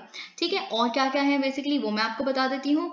अगर आप देखिए, आपका जो एक कंपनी है दूसरी कंपनी को खरीद रही है या मर्ज कर रही है किसी दूसरी कंपनी से, और दोनों कंपनियों को मिला के क्यूम्युलेटिव एसेट्स जो बनते हैं वो बनते हैं मोर देन ₹1000 करोड़, तो भी आपको अप्रूवल की जरूरत है। सेकंड, एक तो हम ये चीज सेकंड वाला हमने ये डिस्कस कर लिया 2000 करोड़ वाला। तीसरा जो आपको पता होना चाहिए, अगर आपकी कंपनी ने किसी दूसरी कंपनी के साथ मर्जर किया, तो आपका जो क्यूम्युलेटिव मतलब दोनों का मिला के जो टर्नओवर है, if it is more than ₹3000 crore, तो फिर आपको अप्रूवल की जरूरत है। तो 3 क्या कंडीशंस है, मैं दोबारा रिपीट कर देती हूँ। पहले तो यही है कि आपकी अगर वैल्यू ऑफ ट्रांजैक्शन जो है ₹2000 करोड़ से ज्यादा है, आपको अप्रूवल चाहिए। अगर आपके क्यूमुलेटिव एसेट्स ₹1000 करोड़ से ज्यादा है, आपको अप्रूवल चाहिए। तीसरा, अगर आपका क्यूमुलेटिव टर्नओवर ₹3000 से ज्यादा है, तो आपको अप्रूवल चाहिए आपके कॉम्बिनेशन को। आई होप आपको समझ आ गया होगा। Okay, as the provision of deal value threshold, bill proposes to add a deal value threshold which will be needed to notify. Okay, and if either of the parties has substantial business operations in India, देखिए basically क्या है, अगर किसी दो companies में, ये सब कुछ कॉम्बिनेशन से ही रिलेटेड है। बेसिकली अगर कोई कंपनी है, फॉर एग्जांपल एक कंपनी की दूसरी कंपनी के साथ कोई डील हुई, इस जगह भी ऊपर वाली चीज ही लिखी है, तो डील वैल्यू का जो थ्रेशोल्ड है जिसके बाद बेसिकली आपको अप्रूवल चाहिए, 2000 करोड़ तक तो आपको नहीं चाहिए, ठीक है, उतने की डील वैल्यू चलेगा, ठीक है। लेकिन बाय चांस अगर आपकी deal value is in excess of ₹2000 crore, और दोनों में से किसी भी पार्टीज के पास एक सब्सटैंशियल बिजनेस ऑपरेशन है इंडिया में, तो आपको अप्रूवल चाहिए, ठीक है। और लेकिन इसके लिए जो स्पेसिफिक रेगुलेशंस होंगी, देखिए ये तो एक मोटा मोटा विजन हो गया, मोटी मोटी सी स्टेटमेंट हो गई, लेकिन रूल्स, रेगुलेशंस, रिक्वायरमेंट्स प्रॉपरली के क्या क्या मतलब होता है substantial business operations in India का, क्या है, फिजिकल प्रेजेंस चाहिए, डेटा प्रेजेंस चाहिए, क्या चाहिए, वो सीसीआई फ्रेम करेगी, ठीक है। तो सीसीआई के हाथ में will remain the ball. Okay, enhanced penalties, now this is something, ये भी मुझे लगता है कि यहाँ पे और चीजें क्लैरिटी देनी चाहिए थी जो इन्होंने नहीं दी है। आप असली लॉ पढ़ेंगे आपको समझ आएगा, यानी कि असली बिल जो है। Enhanced penalties for instance making false statement और ओमिशन, देखिए बेसिकली क्या है, अगर आप फॉल्स स्टेटमेंट या कोई फॉल्स इंफॉर्मेशन देते हैं जो आपके एक्चुअल ग्राउंड रियलिटी से मैच नहीं कर रही, सीसीआई को कुछ ऐसी एप्लीकेशन डाल देते हैं अप्रूवल के लिए, हो रही है डील वैल्यू 2000 करोड़ से ज्यादा की, आप कुछ कर कूद के उसको कम दिखाते हैं, ठीक है। तो देखिए अब पहले क्या होता था, पेनल्टी कितने की लग सकती थी, सिर्फ 1 करोड़ तक की, अब अराउंड 5 करोड़ तक की पेनल्टी आप पे लग सकती है। Nature of punishment for certain offences like failure to comply with the orders of CCI and directions of director general is also changed from imposition of fine to penalty. अब एक चीज और देखिए आप यहाँ पे, नेचर ऑफ पनिशमेंट, अगर आप बाय चांस कोई ऑर्डर सीसीआई ने आपको दिए, आपने उससे कंप्लाई नहीं किया, या डायरेक्टर जनरल ने आपको कोई डायरेक्शन दी, आपने उससे कंप्लाई नहीं किया, तो पहले लिखा होता था लॉ में कि आप पे इंपोज किया जाएगा एक फाइन को, लेकिन अब इसको चेंज करके लिख दिया गया है पेनल्टी। तो मतलब पेनल्टी में सिर्फ फाइन नहीं हो सकता, गॉड नोज किस तरह की चीजें आपको गिव इन करनी पड़ जाए। ये तो क्या सीसीआई इस पे रेगुलेशंस बनाएगा, पेनल्टी में क्या क्या इंक्लूड हो सकता है, पेनल्टी में क्या पता आपसे कुछ शेयर्स गिव अप करने के लिए कह दें, कुछ कह दें कि अब आप इसका एक सोशल भुगतान कीजिए, कुछ भी हो सकता है। पेनल्टी में किसी भी तरह का पनिशमेंट दिया जा सकता है। जहां तक मुझे है, क्रिमिनल पेनल्टी तो नहीं, मतलब क्रिमिनल कोई पनिशमेंट नहीं मिलेगी, बट स्टिल किस तरह की पेनल्टी होगी, अब फाइन को रिमूव करके पेनल्टी नाम रख दिया है। Appointment of the director general, अब बिल ने एम्पावर किया है कि सीसीआई क्या कर सकता है, competition commission of India appoint कर सकता है डायरेक्टर जनरल को। कैसे अपॉइंट कर सकता है, with prior approval of the government, सरकार के अप्रूवल लेने के बाद सीसीआई क्या कर सकता है, अपॉइंट कर सकता है डीजी को। अब डीजी के पास क्या पावर होंगी, यहाँ पे भी बहुत सारी एक्सप्लेनेशन मिसिंग है जो मैं चाहती हूँ कि आपके पास हो। ओके तो इसलिए मैं कुछ कुछ आपको एक्स्ट्रा यहाँ पे बताऊंगी, पर हम पहले देख लेते हैं कि डीजी बेसिकली यहाँ पे क्या पावर्स दी हैं। पावर उसको दी गई है कि वो इन्वेस्टिगेशंस कंडक्ट कर सकता है, ऑलराइट, और सर्च सीजर ऑपरेशन यानी कि रेड भी कंडक्ट कर सकता है डायरेक्टर जनरल। अगर कोई भी कंपनी का मर्जर या कुछ भी कंपटीशन को हैम्पर करेगा हमारे देश की मार्केट में, then it would not be tolerable.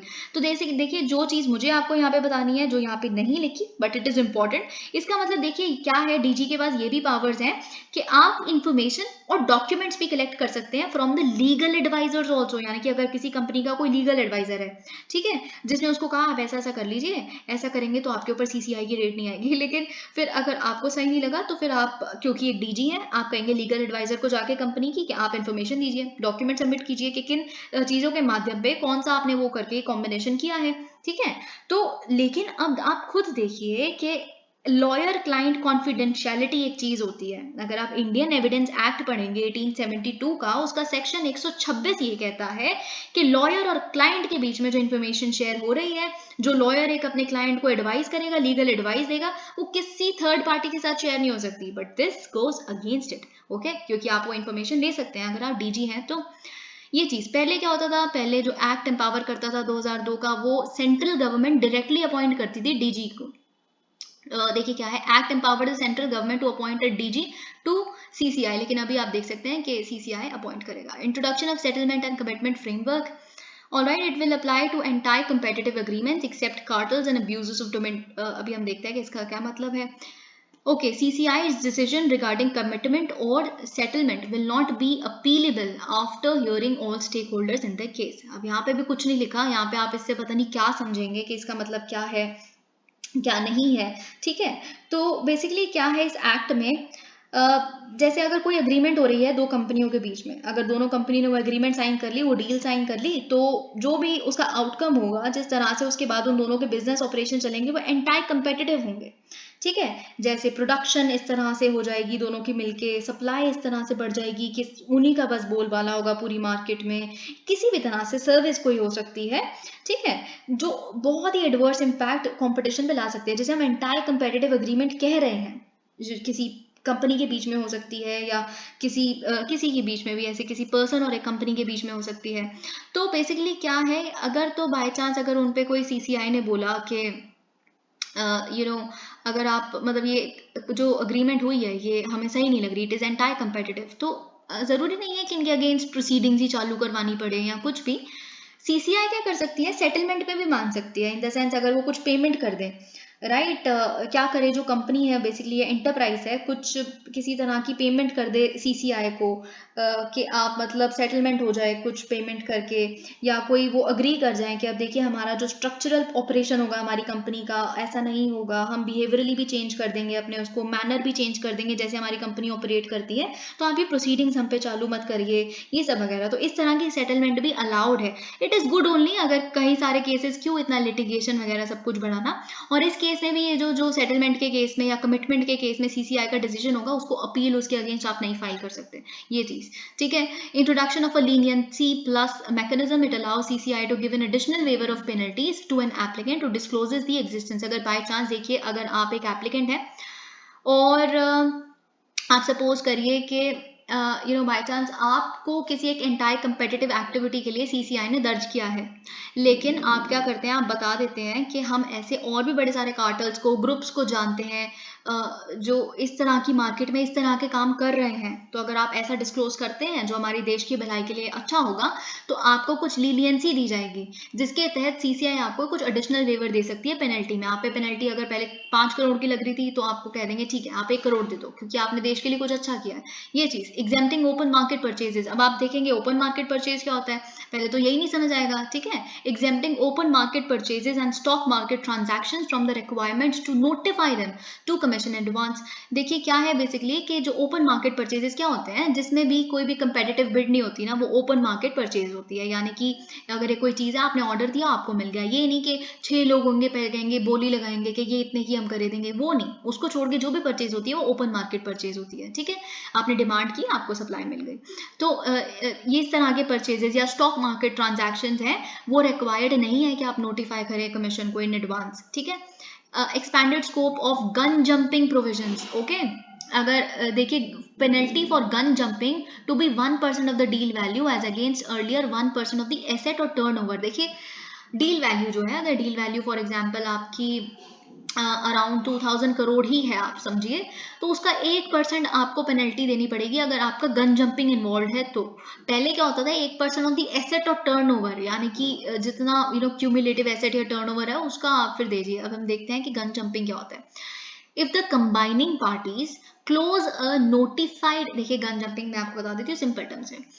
अगर दो पार्टीज मर्ज हो रही हैं, एग्जाम्पल ले लेते हैं हम, दो कंपनीज मर्ज हो रही हैं, ठीक है, उन्होंने अप्रूवल के लिए क्या किया, सीसीआई को अपनी एप्लीकेशन डाली, सीसीआई को अपनी एप्लीकेशन डाली, लेकिन सीसीआई के अप्रूव करने से पहले ही उन्होंने क्या किया कि अपना वो डील कैंसिल कर दी, ठीक है, उन्होंने कैंसिल कर दिया कि हम ये कॉम्बिनेशन नहीं कर रहे, ठीक है। तो आपने क्या किया, आपने आप सीसीआई के नॉलेज के बिना ही आपने एक तो पहली बात ऐसी चीज को क्लोज कर दिया, शुरू होने से पहले आपने एक डील को ही क्लोज कर दिया, है ना, या फिर आपने बेसिकली सीसीआई का टाइम वेस्ट किया। This is known as gun jumping. आपको पेनल्टी देनी पड़ेगी।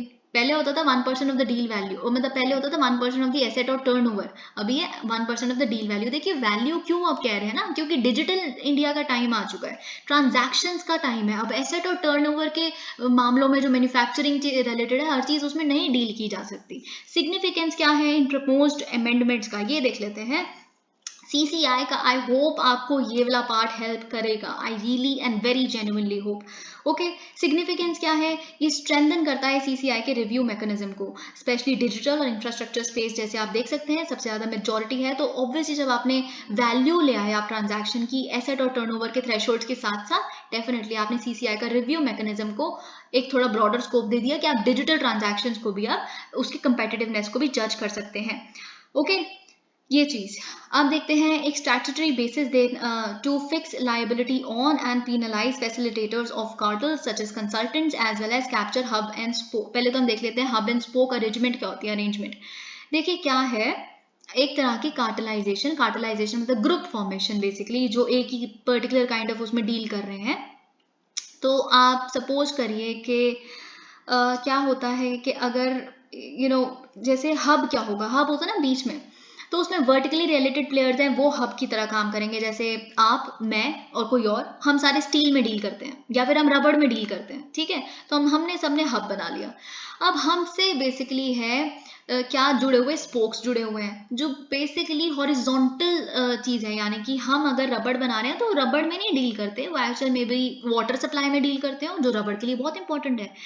सिमिलर नहीं है, डिफरेंट है, लेकिन हमसे जुड़े हुए हैं किसी भी तरह से। तो ये हब एंड स्पोक अरेंजमेंट में भी अगर आप हैं, तब भी आप, पहले क्या होता था, लायबिलिटी पेनल्टी, ये भी चीज यहाँ पे इन्होंने मिसिंग कर दी, सीधा यहाँ पे लिख दी। पर मैं आपको ये भी बता देती हूँ, पहले क्या होता था कि कॉम्बिनेशन का मतलब सिर्फ ये होता था कि सिमिलर काइंड ऑफ सेक्टर में, यानी कि अगर आप भी फॉर एग्जांपल आप भी अगर स्टील में ही डील करते हैं, तो अगर आपकी कॉम्बिनेशन सिर्फ एक स्टील कंपनी के साथ हो रही है तभी आपको अप्रूवल की जरूरत है। लेकिन अब ऐसा नहीं है, अगर एक स्टील कंपनी है, एक अनरिलेटेड सेक्टर, यानी कि स्टील कंपनी का आप ले लीजिए कि स्टील कंपनी का एल्यूमिनियम की कंपनी के साथ अगर जस्ट टू से आपके कोई कॉम्बिनेशन हो रहा है जो वैल्यू से ज्यादा है 2000 करोड़ फॉर एग्जांपल, तो फिर तब भी आपको अप्रूवल की जरूरत है। मतलब आप hub and spoke type of cartelisation को भी अपने अम्ब्रेला में ले आए, which is huge. Okay, enables expeditious approval of combination, yes definitely so, क्योंकि आपने टाइम लिमिट कर दी 150 दिन, ठीक है। Leniency plus mechanism is also good, क्यों, क्योंकि आप इंसेंटिवाइज कर रहे हो पार्टीज को कि अगर कोई ऑन गोइंग कार्टल इन्वेस्टिगेशन चल रही है तो आप आके ऐसा दें, देश की भलाई होगी इससे। तो अगर कहीं और भी इस तरह का कंपटीशन हैम्पर हो रहा है, इट्स गुड ओनली। ओके, तो लीनियंसी मिल जाएगी, तो इंसेंटिव मिल गया ऐसे लोगों को डिस्क्लोज करने के लिए। Provides of relief to stakeholders involve in stock market purchases, या आपने क्योंकि एग्जेम्प्ट ही कर दिया स्टॉक मार्केट वाला प्रोविजन, तो ये चीज हमने देखी। ओपन मार्केट परचेजेस भी आपने एग्जेम्प्ट कर दिए, ये सब कुछ ठीक है। Settlement and commitment framework will reduce litigation, जैसा कि मैंने आपको बताया था। Help parties to avoid the rigours of the investigative process, ये सब कुछ इतना इंपॉर्टेंट नहीं है, आप देख सकते हैं, ये सब कुछ मैंने आपको पहले ही साथ साथ में समझा दिया है। बल्कि ये थोड़ा मतलब मुझे जिस तरह से ये इन्होंने लिखा है ना इस पर्टिकुलर टॉपिक को, ये बड़ा ही मुश्किल सा बना दिया जबरदस्ती, मुझे ऐसा लगता है। डेमोग्राफिक डिविडेंड, आपको पता है एक रिपोर्ट आई है यूथ इन इंडिया 2022 रिपोर्ट, जिसमें बेसिकली क्या है कि इंडिया का जो फेवरेबल डेमोग्राफिक डिविडेंड है वो अब एक इन्फ्लेक्शन पॉइंट पे आ गया है, inflection point of the sorts with the population share of the youth starting to taper off. पहले तो आप इसी को थोड़ा कॉम्प्रिहेंड कर ले तो वही बहुत बड़ी बात है।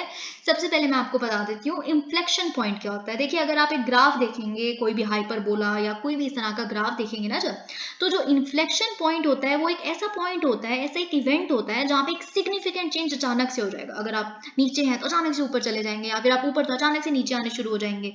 वहां से शुरुआत होती है बेसिकली किसी भी इंडस्ट्री में, किसी भी सेक्टर की ग्रोथ में। Example, okay. और आपको पता है टेपर ऑफ का मतलब क्या होता है? टू बिकम ग्रेजुअली स्मॉलर और वीकर। मतलब इसका क्या कहने का है इस रिपोर्ट का? यूथ इन इंडिया रिपोर्ट ने ये कहा है, जिसे मॉस्पी ने रिलीज किया है, यानी कि ministry of statistics and programme implementation. उन्होंने ये कहा है कि देखिए इन्फ्लेक्शन पॉइंट आ गया है, हमें बड़ी खुशी मनाने की जरूरत नहीं है। ये डेमोग्राफिक डिविडेंड अब बेसिकली श्रिंक होना शुरू हो रहा है हमारे देश का। तो हम जो कहते रहते हैं हमारे यहाँ पे सबसे ज्यादा यंग लोग हैं, वर्कफोर्स एज के लोग ज्यादा हैं, तो now it is started to become smaller and we should be quite aware of that. Let's get alert on this, okay? ये चीज। अब देखिए की फाइंडिंग्स क्या है इस रिपोर्ट की। यूथ जो ग्रुप है, जिसकी एज ग्रुप है 15 to 29 ईयर्स, आपको पता है इट कंप्राइज 27, अगर हम 2021 की बेसिकली बात करें तो क्या है 27.2% है जो हमारी पॉपुलेशन का, वो इतनी एज ग्रुप पे बिलोंग करता है।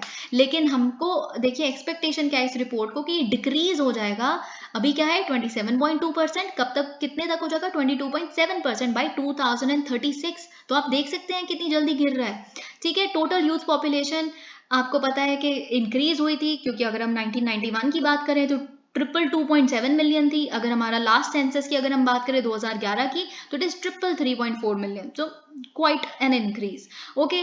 पर हम देखिए ऑब्वियसली इससे भी ज्यादा आप देखेंगे 371.4 मिलियन हमारा एक्सपेक्टेशन है। सेंसस तो नहीं हुआ 2021 का, पर ये हमारा एक बेसिक एम है, बेसिकली मतलब एक वो है कि हमारा कैलकुलेशन ये कहता है कि इतना होगा, ओके।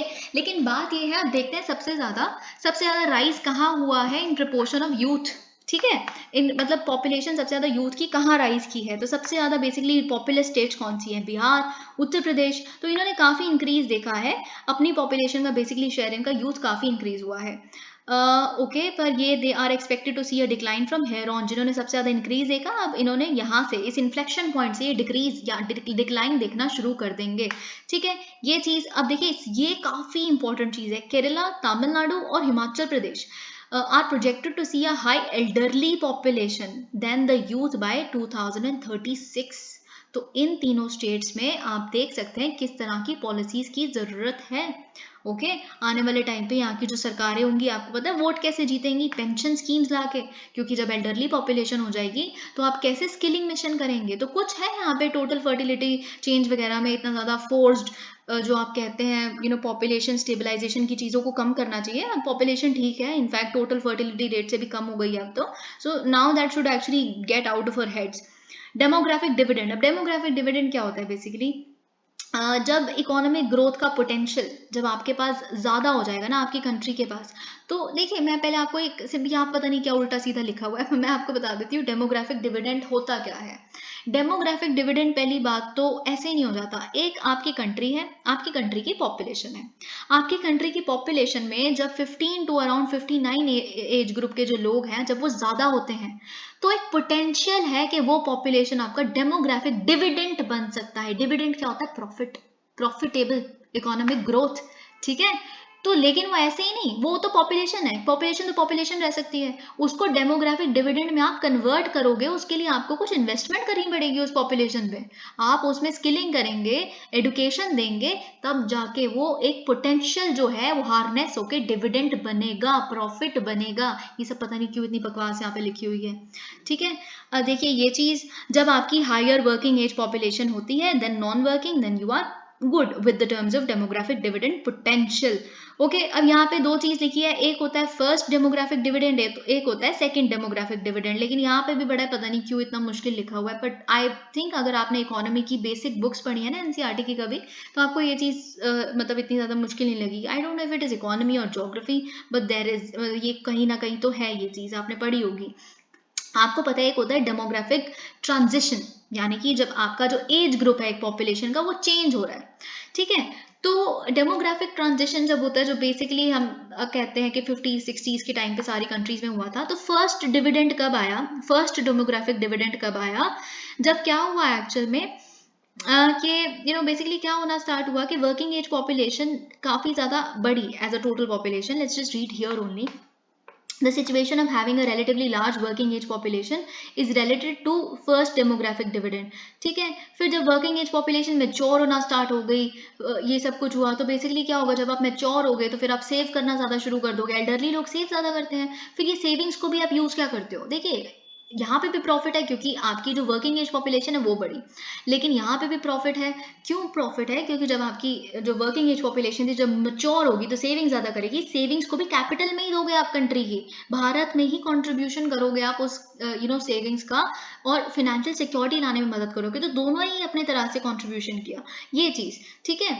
तो यहाँ पे यही चीज़ लिखी है. आपको अगर डेमोग्राफिक ट्रांजिशन के बारे में पता है तो आपको ये बात पता है कि स्टार्टिंग में क्या होता है, जब एक कंट्री ग्रो कर रही होती है तो बेसिकली क्या होता है, इतनी ज़्यादा हेल्थ रेट अच्छा नहीं होता, यानी कि लाइफ एक्सपेक्टेंसी इतनी बहुत ज़्यादा नहीं होती है ना, तो डेथ रेट भी ज़्यादा होती है और बर्थ रेट भी मतलब बड़ा ज़्यादा होता है. तो इसीलिए पॉपुलेशन बढ़ती रहती है, working age population, young population. लेकिन फिर धीरे धीरे क्या होता है कि लाइफ एक्सपेक्टेंसी बढ़ जाती है, तो बूढ़े लोग भी आने लग पड़ते हैं, है ना, क्योंकि मर कम लोग रहे हैं, राइट. और फर्टिलिटी रेट भी कम होनी शुरू हो जाती है, तो वर्किंग एज पॉपुलेशन कम हो जाती है. ये बात आपको पता है. तो सिंपल यही चीज़ यहाँ पे 2 फेजेस लिखे हुए हैं. अब आपको समझ आ गया होगा कि मैं किस चीज़ की बात कर रही थी. एडवांटेजेस ऑफ डेमोग्राफिक डिविडेंड, ये तो बड़ा ही क्लीशे क्वेश्चन है, मतलब आए दिन आपसे कोई पूछ लेगा इंटरव्यू में या कहीं पे भी कि क्या है आपके हिसाब से डेमोग्राफिक डिविडेंड के एडवांटेजेस क्या है, और आपको क्या लगता है, is India losing out in it. It's a perfect cliché question. ठीक है, तो एडवांटेजेस क्या हो सकते हैं, इंक्रीज लेबर फोर्स, आपको बहुत अच्छे से पता है, अच्छी लेबर फोर्स होगी भारी मात्रा में तो इकोनॉमिक प्रोडक्टिविटी के चांसेस हैं. देखिए इंक्रीज नहीं कर देती, इकोनॉमिक प्रोडक्टिविटी के चांसेस भी तब है जब आप उनकी प्रोडक्टिविटी पे काम करोगे. ठीक है, अच्छे साथ में टेक्नोलॉजी भी लाओगे, मशीन्स लाएंगे, सब कुछ होगा. ठीक है, ये सारी चीजें.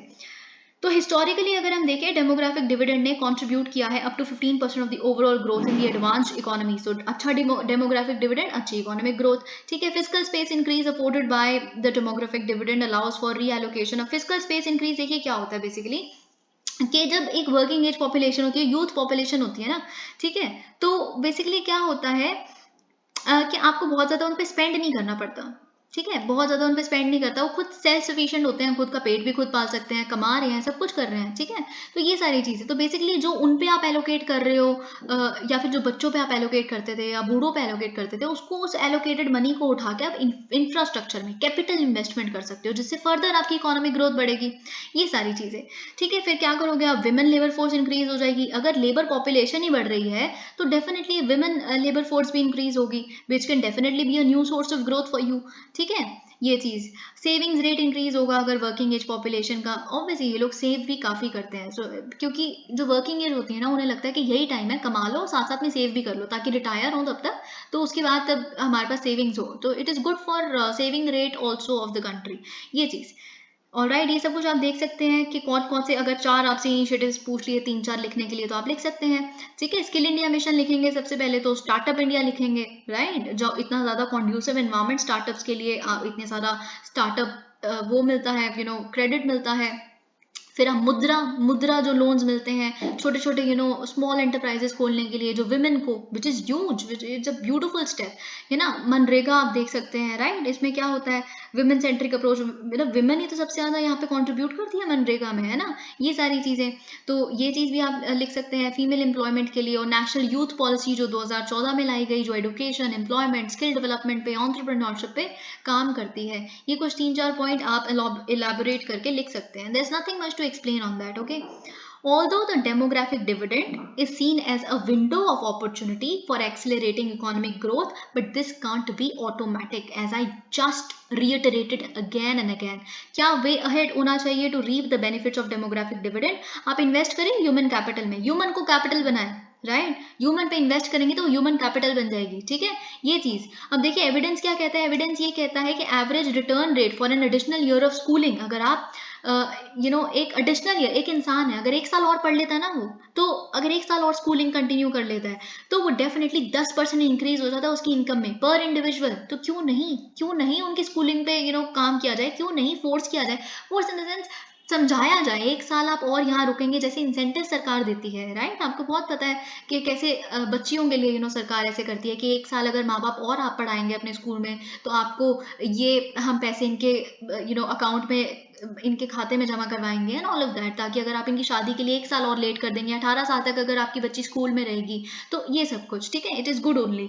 ये सारी चीज़ें आप मेंशन कर सकते हैं। Curriculum planning and competency mapping relevant to employability, देखिए तो बहुत सबसे इंपॉर्टेंट चीज़ ये है, आप वो पढ़ाएं, सिलेबस आपका वो हो, प्रैक्टिकल हो, जो इंडस्ट्री मांगती है। इंडस्ट्री मांग कुछ और रही है, डिजिटली अवेयर तो आप सबको करें, हर बच्चे को डिजिटली अवेयर होना चाहिए, वरना आप कब वाइप आउट हो जाएंगे ना, अगर आप ओल्ड स्कूल नॉलेज देते रहेंगे, you would never even understand that. तो जॉब रेडीनेस बढ़ाइए, जॉब कुछ और मांगती है, आप फेस्टो में लगवाए हुए हैं अपने बच्चे को, डू नॉट डू दैट, ठीक है, होना चाहिए, प्लेफुल लर्निंग होनी चाहिए, पर इंडस्ट्री की डिमांड क्या है उसे बताएं, ठीक है। साथ साथ में क्या हो सकता है, कॉर्पोरेट इन्वेस्टमेंट, देखिए यहाँ पे एक वर्ड वो चीज यहाँ पे लिखी नहीं है, बेसिकली क्या होता है कि कभी कभी जब आप इंटर्नशिप करते हैं, इंटर्नशिप का एग्जांपल लेती हूँ मैं, तो जब कॉर्पोरेट पर्टिकुलर कंपनी है, प्राइवेट सेक्टर है, वो खुद सिखाते हैं, वो कहते हैं लर्न एज यू वर्क, जिसे हम कहते हैं राइट, अप्रेंटिसशिप जिसे हम कहते हैं, वो इंपॉर्टेंट है, सिर्फ सरकार का ही जिम्मा नहीं है। अगर आप किसी तरह का आपकी डिमांड, अगर आपकी इंडस्ट्री के इस तरह की स्किल है तो कोई बात नहीं, आप इंटर्नशिप पे बच्चों को बुलाइए, उनको सिखाइए, साथ साथ में वो काम करेंगे, विच इज गुड ओनली। आपकी कंपनी को जो डिमांड है उस बच्चे को समझ भी आ जाएगी ये चीज। एक्सपैंडिंग कम्युनिटी, क्योंकि कॉर्पोरेट सेक्टर है ना, वो भी इन्वेस्टमेंट करने के लिए तैयार नहीं है, ठीक है। Expanding community based services, community based services पे आप बिल्कुल ध्यान दीजिए, good nutrition practices for children and all of that, ठीक है। प्रमोटिंग लो स्किल्ड जॉब्स, ये बहुत इंपॉर्टेंट है, देखिए एम्प्लॉयमेंट अपॉर्चुनिटीज मैन्युफैक्चरिंग में, क्यों सर्विसेज में सीधा चले गए एग्रीकल्चर से लोग उठ के, मैन्युफैक्चरिंग में क्यों नहीं इन्वेस्टमेंट की गई सही से, एग्रीकल्चर में क्यों अच्छी अपॉर्चुनिटीज नहीं क्रिएट की जा रही, क्यों फार्मर सुसाइड हो रही हैं, उसका पता लगाइए क्यों है ऐसा, क्यों इतना ज्यादा डेट उनको, प्रायोरिटी सेक्टर लेंडिंग, देखिए अगर हम देखें जो बैंक्स करते हैं, it is a good step, ठीक है, ये चीज अच्छी है, but still there is huge scope. Okay, जैसे जापान ने, चाइना तो सबसे बड़ा एग्जांपल है, चाइना ने जिस तरह का एग्रीकल्चर में जॉब क्रिएशन किया है ना, we should actually learn this. ऐसा नहीं है कि चाइना हमारी दुश्मन कंट्री होगी, एक दूसरे से सबको सीखना चाहिए, उनको हमसे बड़ा कुछ सीखना चाहिए, उनको तो खैर बहुत ज्यादा सीखना चाहिए, that's a different thing. Adequate regulation of gig economy, gig economy क्या होती है,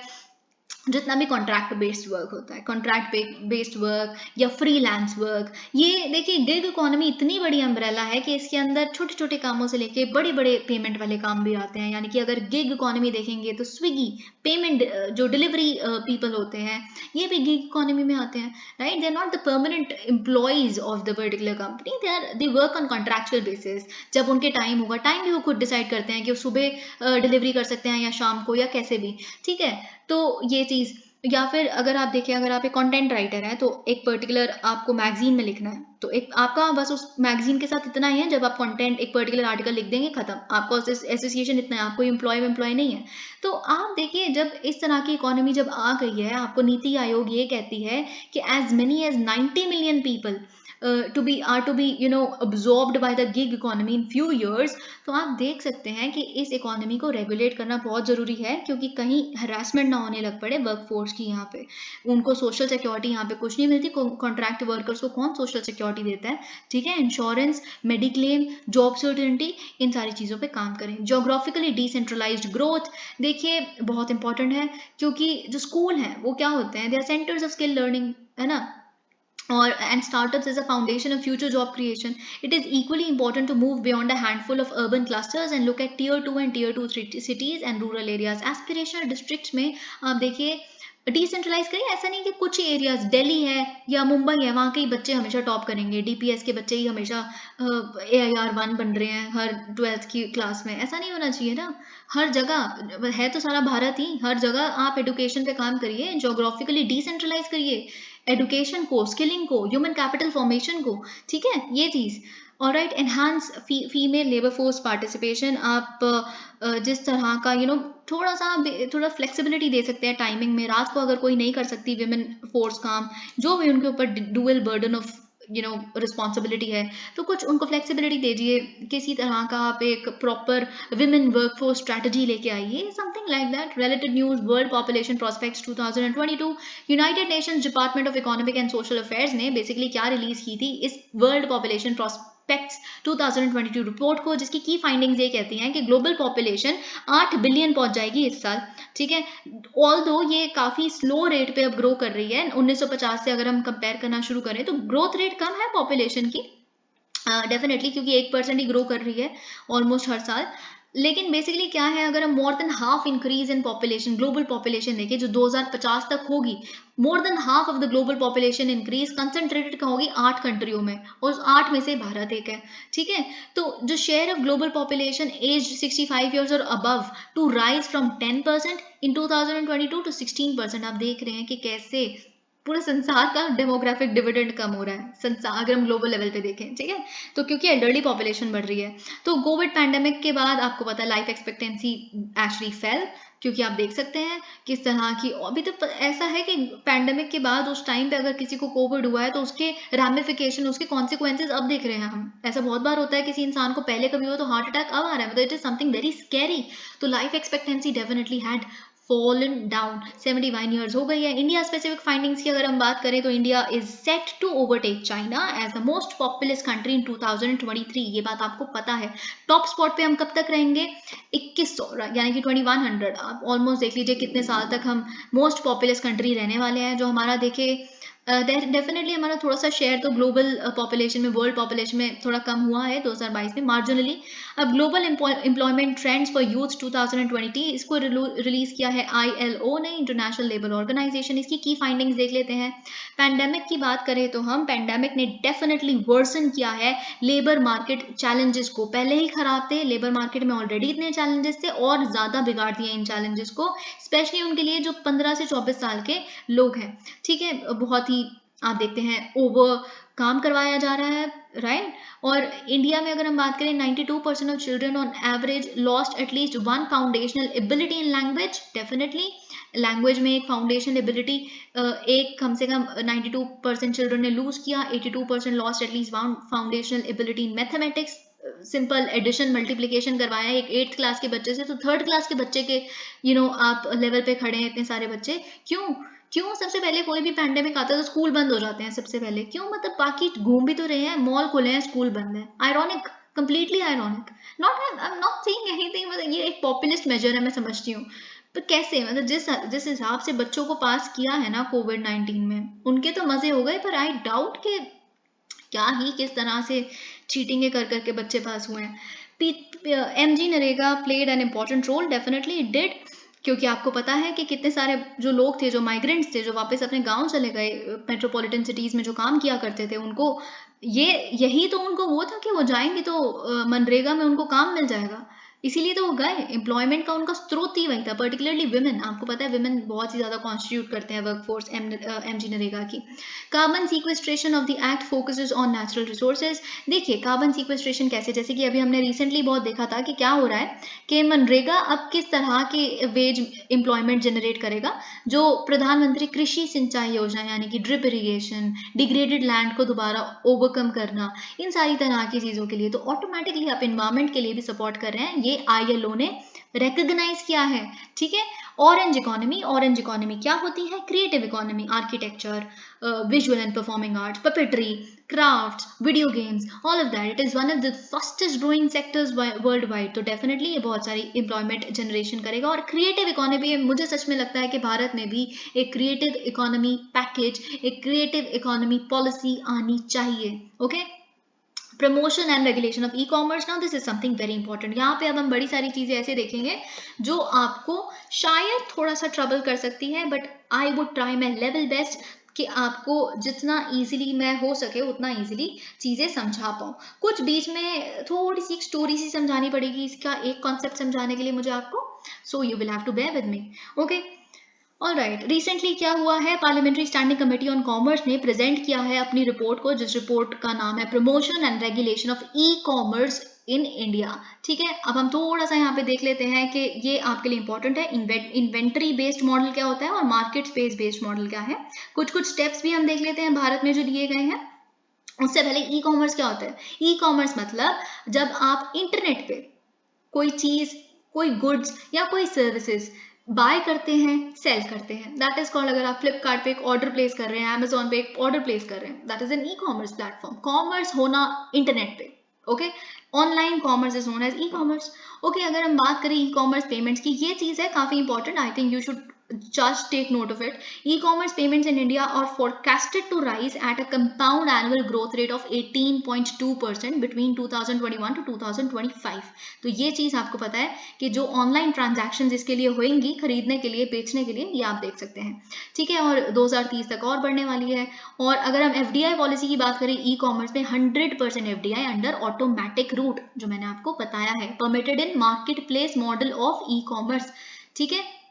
मार्केट प्लेस मॉडल क्या होता है अभी हम देख लेते हैं, इससे पहले देखते हैं इन्वेंट्री बेस्ड मॉडल क्या होता है। देखिए इन्वेंट्री क्या होता है, एक ई कॉमर्स एक्टिविटी जहां पे अगर फॉर एग्जांपल एक कंपनी है, ठीक है, एक कंपनी का ही अपना प्लेटफॉर्म है और उसी कंपनी के पास सारी इन्वेंट्री है, मतलब जो वो अपने प्लेटफॉर्म पर बेचता है वो खुद ही उसका ओनर है, वो खुद ही बनाता है, वो सब कुछ उसी के पास है और वो कंज्यूमर्स को डायरेक्टली बेचता है, यानी कि ग्रोफर्स, जिस भी तरह का वो ग्रोसरी मटेरियल या फिर फ्रूट्स वेजिटेबल्स या जो हम ब्लिंकेट अब कहते हैं, तो उनके खुद ही का है वो सब कुछ, वो कोई और आपको जो आसपास की किराने की दुकानें हैं वो उस पर नहीं जुड़ी हुई है, ऐसा कुछ नहीं है, ठीक है, उनका खुद का है वो सब कुछ और वो उसी को बेच रहे हैं डायरेक्टली, इन्वेंट्री बेस्ड मॉडल, ठीक है।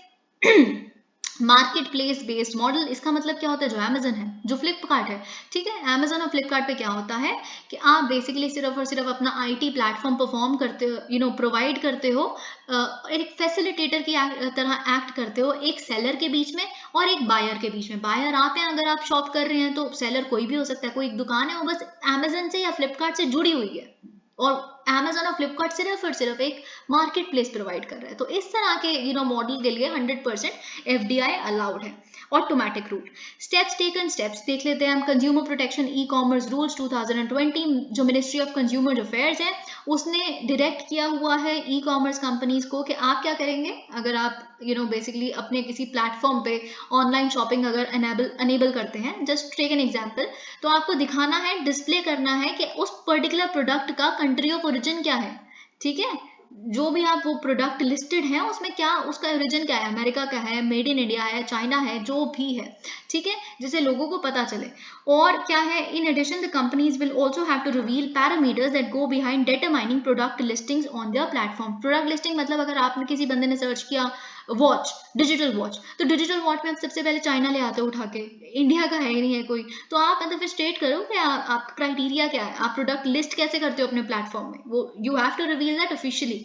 Okay, ONDC, in a bid to systemize the onboarding process of retailers on e-commerce platforms, DPIIT is planning to utilize the ONDC to set protocols for vendor discovery and price discovery। देखिए ONDC तो पहले वही इस magazine का मतलब यही problem है ना, सिर्फ ऐसे छोटे छोटे से वर्ड्स एक्रोनिम्स लिख देते हैं, फिर आप कैसे समझोगे, ठीक है। Open network for digital commerce basically क्या है, जैसे गवर्नमेंट है ना, ये गवर्नमेंट इनिशिएटिव है, जैसे कि आप ई कॉमर्स देखते हैं, जो भी फ्लिपकार्ट अमेजन देखते हैं, ये प्राइवेट है ई कॉमर्स प्लेयर्स, है ना, तो इनकी डोमिनेंस बहुत ज्यादा ना बढ़ जाए, तो सरकार खुद का एक नेटवर्क लेके आई थी, open network for digital commerce. तो बेसिकली इनके लिए अब क्या बनाया जा रहा है, प्रोटोकॉल्स बनाए जा रहे हैं कि कैसे आप वेंडर्स डिस्कवर करेगी सरकार, ठीक है, और प्राइस डिस्कवरी, जो कंज्यूमर्स हैं बेसिकली उनको बहुत ज्यादा उन पे बर्डन ना डाले, ठीक है, एक फेयर एंड फ्री मैनर में, ऑल ऑफ दैट। अब देखते हैं कि यहाँ पे क्या लिखा है। की हाइलाइट्स क्या है इस रिपोर्ट की, पार्लियामेंट्री स्टैंडिंग कमेटी की, इन्होंने प्रपोज किया है कि फाइनली लाया जाए डिजिटल मार्केट्स एक्ट को, एक नए डिजिटल मार्केट्स एक्ट को, ताकि जितनी भी बिजनेस एक्टिविटीज इतनी प्रिवेल कर रही हैं, डेटा कलेक्शन इतना ह्यूज अमाउंट में हो रहा है हर दिन हर सेकेंड, राइट, और जो डिजिटल इकोनॉमी कंपनीज हैं जो डेटा को यूज कर रही हैं, इन तरह की चीजों के लिए, इस तरह की बिजनेस प्रैक्टिसेस को गवर्न करने के लिए डिजिटल मार्केट्स एक्ट लाया जाए, ठीक है। और ये चीज, और basically to introduce certain guidelines in competition act, या फिर आप या तो आप प्रॉपर्ली ऐसा ले आए, या तो आप कंपटीशन एक्ट में ही किसी तरह के गाइडलाइंस एडिशनल ऐड कीजिए, ताकि कोई भी concerns data collection, data privacy वगैरह से रिलेटेड है और कंपटीशन भी हैम्पर ना हो, कंपटीशन को बेसिकली लेवल प्लेइंग फील्ड दीजिए आप बेसिकली हर कंपनी को। तो इसके लिए ई कॉमर्स प्लेटफॉर्म पे ये चीज भी कुछ लाया जाए, ठीक है। और कमेटी ने बेसिकली प्रपोज किया है एक x ante model instead of x post model for regulation. X एंटे मतलब एक पर्टिकुलर इवेंट के पहले, एक्स पोस्ट मतलब जब एक अनहोनी हो चुकी है उसके बाद, एक्स पोस्ट, ठीक है। तो इन्होंने बोला है किसी तरह का बेसिकली कुछ गलत ना हो, इससे पहले ही इन चीजों को प्रिवेंट करने के लिए ही आप एक्स एंटी मॉडल अडॉप्ट करें, ठीक है। एक्सपोज नहीं, कुछ हो जाए फिर उसके बाद, ठीक है। तो ये चीज एक्स एंटी मॉडल क्या होगा, ex ante of model of regulation, basically code of conduct लाएं जो प्रिवेंट कर सकता है, code of conduct for big techs के लिए जब आप कोड ऑफ कंडक्ट लाएंगे, कैसे वो डेटा कलेक्शन कर रहे हैं, यूज कर रहे हैं, प्रिवेसी तो नहीं ब्रीच हो रही, ये सब कुछ, ताकि कंज्यूमर्स का भी interest basically you serve them as well. Okay, और क्या करें बेसिकली, और it will entail defining big tech companies acting as gatekeepers, that is business platforms that act as a gateway for small firms to reach out to end consumer. Basically will help regulate digital markets better. अगर कोई digital market है, अगर कोई e-commerce platform है, basically अगर हम देखें तो अगर आप ऐसा एक आपकी कंपनी है, जैसे हम अमेजन की अगर बात करें, आप गेट कीपर की तरह काम कर रहे हैं, यानी कि आप कौन सी कंपनी, एक छोटी सी शॉप है, यानी कि अगर आप उसको अलाउ अपना गेट खोलेंगे उसके लिए अपने प्लेटफॉर्म पे या नहीं खोलेंगे, क्या आपका क्राइटेरिया, आप किसको अलाउ कर रहे हैं, छोटी छोटी फर्म्स को, किसको नहीं कर रहे, ठीक है। आप रेगुलेट करें, कभी इसमें कोई अपनी तरह की अपनी कंट्री की कंपनीज को अमेजन ज्यादा तो नहीं फेवर कर रहा, इस तरह की चीजें रेगुलेशंस लाई जाए, ठीक है। Ex ante model currently regulatory vacuum in governing platform to business user relationship and predominant reliance on ex post model of regulation, ये बिल्कुल गलत है, ठीक है। ये सारी चीजें आप देख सकते हैं। अब ये इंपॉर्टेंट है, यहाँ हम देखते हैं, हम सब कुछ समझने की कोशिश करते हैं क्या क्या इश्यूज हैं और रिपोर्ट की रिकमेंडेशंस क्या है, पार्लियामेंट्री स्टैंडिंग कमेटी रिपोर्ट की, ठीक है। तो ये इंपॉर्टेंट है, आप एज इट इज याद कर लीजिए, समझ लीजिए। साइबर अटैक्स की अगर बात करें, कंसर्न क्या है, डेफिनेटली ऑनलाइन सेफ्टी की, शॉपिंग कर रहे हैं, कभी कभी तो ऐसा है कि पता नहीं, आजकल तो ये बहुत ही देखने के लिए मिल रहा है, a lot of my relatives have gotten duped, क्योंकि वो उन्होंने कहीं किसी एक cousin of mine actually ordered a cycle, an electric cycle, एक किसी प्लेटफॉर्म पे, और वो फेक साइट निकली, उन्होंने 26,000 दिए उसके लिए, गॉन 26,000 गॉन, ठीक है। तो इस तरह के साइबर अटैक ही कहेंगे इसे, इन तरह की चीजें, राइट। ये सब कुछ, और जिससे बेसिकली क्या है, फिर बहुत सारे जो फर्म्स हैं, फिर वो ऑलरेडी वो भी ऑनलाइन ही जाते हैं, ऑनलाइन शॉपिंग से लोग डरने लग पड़ते हैं फिर, ठीक है। स्पेशली जो हमारे मम्मी पापा वगैरह की उम्र के लोग हैं, वो तो काफ़ी ज़्यादा। ओके, रिकमेंडेशंस क्या है रिपोर्ट की, नेशनल साइबर क्राइम पॉलिसी और लेजिस्लेशन इस पे लाई जाए, बेसिकली जो एक फ्रेमवर्क ले करे, जो हर एक एस्पेक्ट को एड्रेस करे रिलेटेड टू साइबर क्राइम, जैसे कि आप साइबर डिवीजन बनाए एक पर्टिकुलर अपने मिनिस्ट्री मेथी के अंदर में भी, है ना। एफडीआई पॉलिसी की अगर हम बात करें, FDI policy is limited in addressing anti competitive practices in E market place, काफी लिमिटेड है। कंसर्न ये है, एफडीआई पॉलिसी डील ही नहीं करता इन एस्पेक्ट से, ठीक है। अगर कोई बाहर आके यहाँ पे एफडीआई कर ले ई मार्केट प्लेस में, मार्केट मॉडल की अगर हम बात करें, तो आप एंटाई कंपेटिटिव प्रैक्टिसेस का कोई पॉलिसी में नामो निशान नहीं है, बाई चांस उसको मोनोपोली ले ले या फिर वो मर्जर कर ले, कॉम्बिनेशन कर ले। अब तो खैर ऐसा हम देख रहे हैं ना, ये चीज़ तो चेंज हो रही है, जो एक बिल लाया गया है वो बहुत हद तक इस चीज़ को कर्व कर देगा, जो अभी हमने डिस्कस किया, competition amendment bill 2022। Frequent changes to policy are against the ethos of ease of doing business, आज ये पॉलिसी, कल को अगर नरेंद्र मोदी गवर्नमेंट कोई और पॉलिसी ले आती है, अनसर्टेनिटी पॉलिसी रिजीम में नहीं होनी चाहिए, जो बाहर के इन्वेस्टर्स को हमसे सबसे बड़ी शिकायत है। वैसे तो हम बहुत स्टेबल है, पर हमारी डिजिटल पॉलिसी बहुत अनसर्टेन है, उनको लगता है ऐसा, ठीक है। अगर हम बात करें obligations under the FDI policy, जो क्या होता है फॉर्मुलेट, यानी कि बनाता कौन है ऑब्लिगेशंस एफडीआई पॉलिसी में, अगर किसी को बाहर वाली कंपनी को यहाँ अगर इन्वेस्ट करना है, अपनी प्रॉपर फिजिकल प्रेजेंस भी अगर फॉर एग्जांपल यहाँ लेके आनी है, तो वो उसकी पॉलिसी को फॉर्मुलेट और नोटिफाई कौन करेगा, डीपीआईआईटी, लेकिन एनफोर्स कौन करेगा, एनफोर्समेंट डायरेक्टोरेट। तो आप कंफ्यूजन इतनी तरह की क्यों, है ना।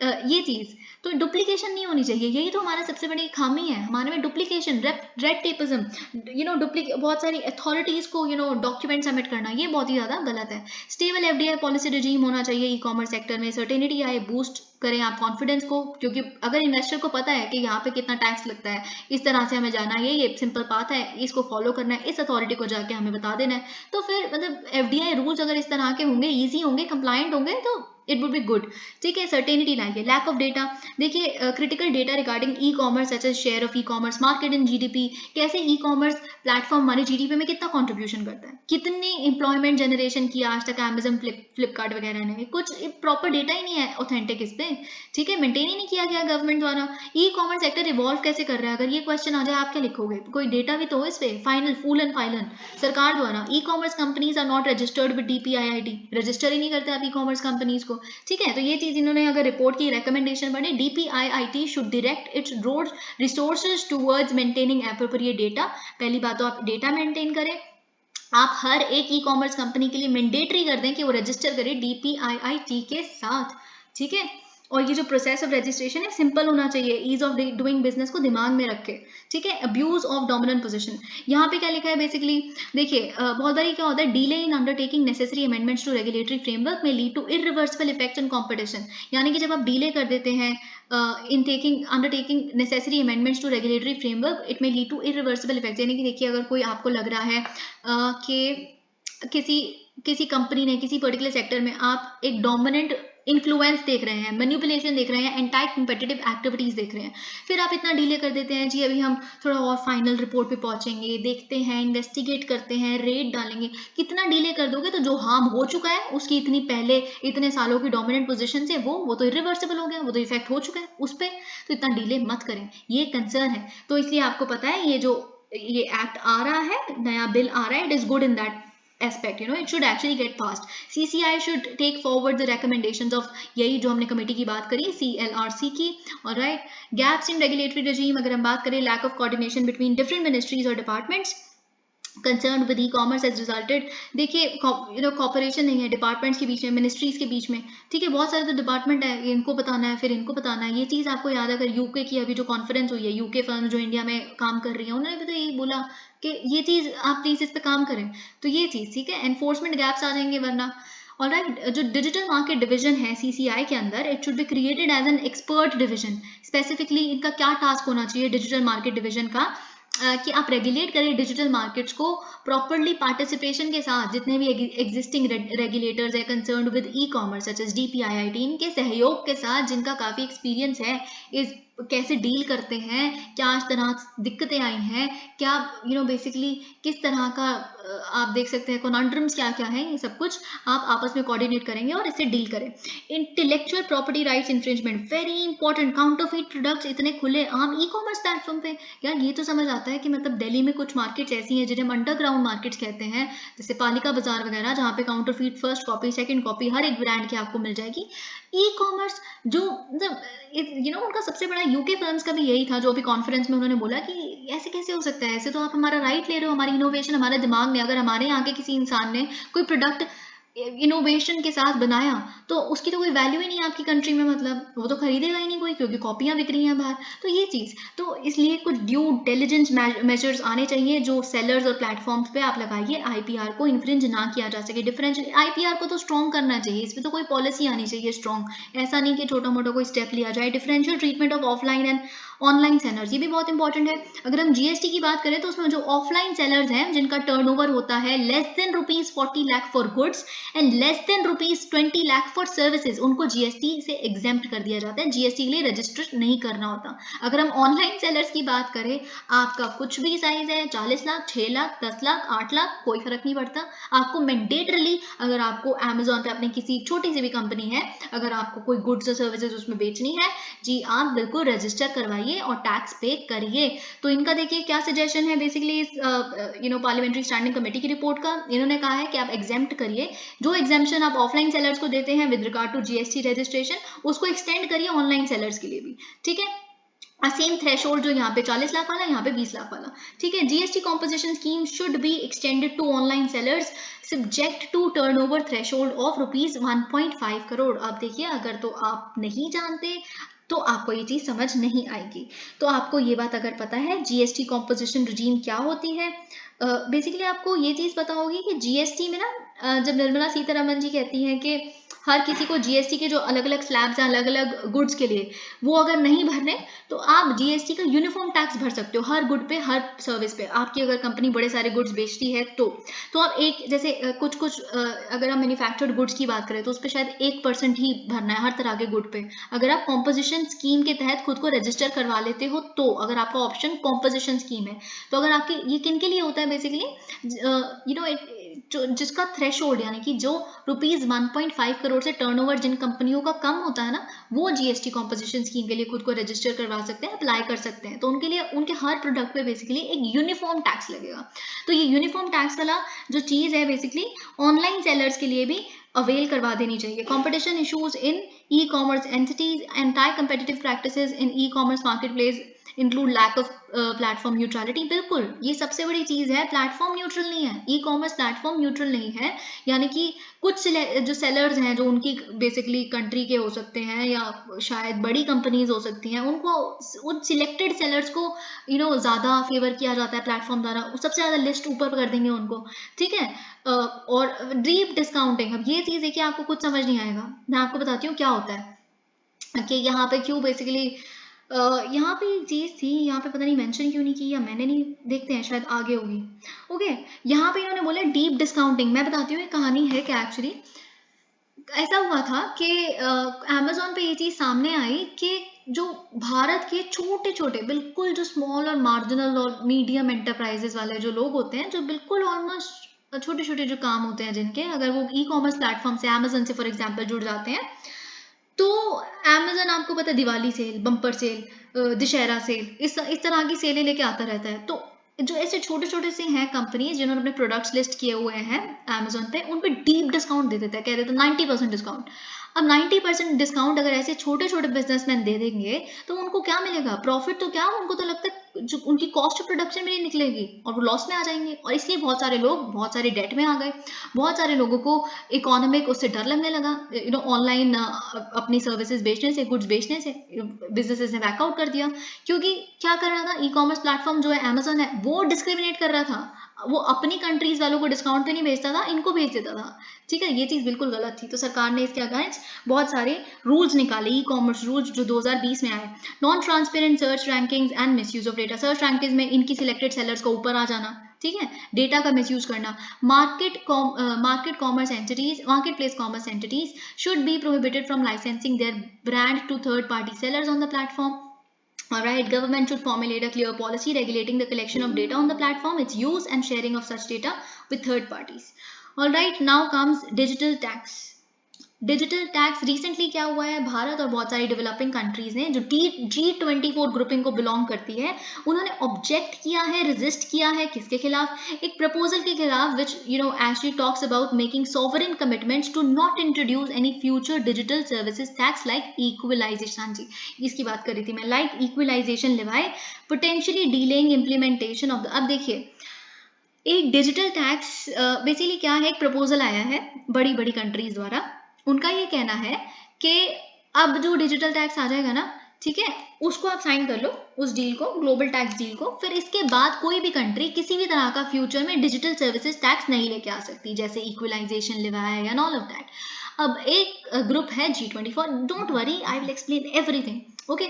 एक ग्रुप है G24 जिसका भारत भी एक मेंबर है, वो इसके खिलाफ है कि आप कैसे हमारे सॉवरेन राइट को आप कौन होते हो डिसाइड करने वाले, ग्लोबल कम्युनिटी कौन है, हमारे यहाँ पे किसी तरह की कल को कोई सर्विसेज आ जाती हैं, कोई और प्रोडक्ट ट्रेड आ जाता है, हम डिसाइड करेंगे, हमारे यहाँ की सरकार डिसाइड करेगी किसको टैक्स करना नहीं करना, who are you to tell it to us, right, ये चीज। तो इसीलिए अब बेसिकली क्या हुआ है, हमने इसको अपोज कर दिया है। हम देख लेते हैं थोड़ा सा, ठीक है, पहले यही देख लेते हैं। Digital services tax is part of OECD two pillar plan. OECD आपको पता है क्या है, उसका एक 2 पिलर प्लान है, उसका डिजिटल सर्विसेज एक पार्ट है, दूसरा पार्ट कुछ और है, ठीक है। ये हम देखते हैं अभी क्या है। OECD आपको पता है ना, बड़ी इन्फ्लुएंशियल कंट्रीज होती हैं सारी। तो ये प्लान क्या है, अग्री किया गया है by around 137 countries including India. जो ये जो बेसिकली ये जो ट्विन पिलर प्लान की मैं बात कर रही हूँ, ये पिछले 2-3 साल से चल रहा है, बेसिकली 2021 में स्पेसिफिकली आया था। 2021 में सबने अग्री कर दिया था ताकि इंटरनेशनल टैक्सेशन रूल्स को कुछ रिफॉर्म किया जाए, उसमें कुछ बदलाव लाया जाए, क्योंकि डिजिटल इकोनॉमी इतना प्रोलिफरेट कर रही है, तो डेफिनेटली एक टैक्स भी बनता है। पहले तो लोगों ने सोचा ही नहीं था, OECD जब बना उस टाइम पे इस तरह के टैक्सेशन रूल्स की कहाँ जरूरत थी, ठीक है, ताकि टैक्सेशन चैलेंजेस को जो डिजिटलाइजेशन ऑफ इकोनॉमी की वजह से आ रहे हैं उसको एड्रेस किया जा सके। अब छोड़िए ये सब कुछ, अब देखते हैं G24 ग्रुप क्या है। ये एक इंटर गवर्नमेंटल ग्रुप है ऑन इंटरनेशनल मॉनेटरी अफेयर्स, जितने भी मॉनेटरी रिलेटेड अफेयर्स होते हैं, मनी रिलेटेड, टैक्स रिलेटेड, इन सारे अफेयर्स पे डील करता है एक दूसरे के साथ, ठीक है। और ये कोऑर्डिनेट करते हैं अपने पोजीशन को, इस मोस्टली डेवलपिंग कंट्रीज हैं, जो भी डेवलपमेंट इश्यूज हैं, मॉनेटरी इश्यूज हैं, टैक्स रिलेटेड इश्यूज हैं, इस पे डिस्कस करते हैं, डायलॉग करते हैं, राइट। और सारे members basically Bretton Woods institutions के मेंबर्स हैं, ठीक है। तो अगर कोई भी ब्रेटन वुड्स इंस्टीट्यूशंस में किसी भी तरह का वर्ल्ड बैंक फॉर एग्जांपल अगर उस पर कोई बात की गई या IMF पे कोई बात की गई, ठीक है, अगर ये कंट्रीज खिलाफ है उसके या फिर खिलाफ नहीं भी है, उस पर्टिकुलर डिसीजन को डिस्कस करते हैं आपस में, ठीक है, कि ये डेवलपिंग कंट्रीज के खिलाफ जा रहा है ये, तो फिर हम सॉलिडारिटी दिखा देते हैं and all of that. India इसका मेंबर है। आपको पता है कि G24 को एस्टैब्लिश किया गया था 1971 में, किसके द्वारा? ग्रुप ऑफ 77, G77 द्वारा, ठीक है, ये चीज आपको पता है। G77 सारी मोस्टली ग्लोबल साउथ कंट्रीज हैं। ओके, इसे फॉर्मली क्रिएट किया गया था 1972 में फॉलोइंग ऑब्जेक्टिव्स के साथ, ताकि आप बेसिकली क्या कर सकें, इंटरनेशनल मॉनेटरी सिचुएशन को रिव्यू कर सकें, इवैल्यूएट करें सारी इवेंट्स को जितने भी मॉनेटरी फील्ड में हो रहे हैं, जो चेंजेस आ रहे हैं इकोनॉमी में एंड ऑल ऑफ दैट, ये सारी चीजें।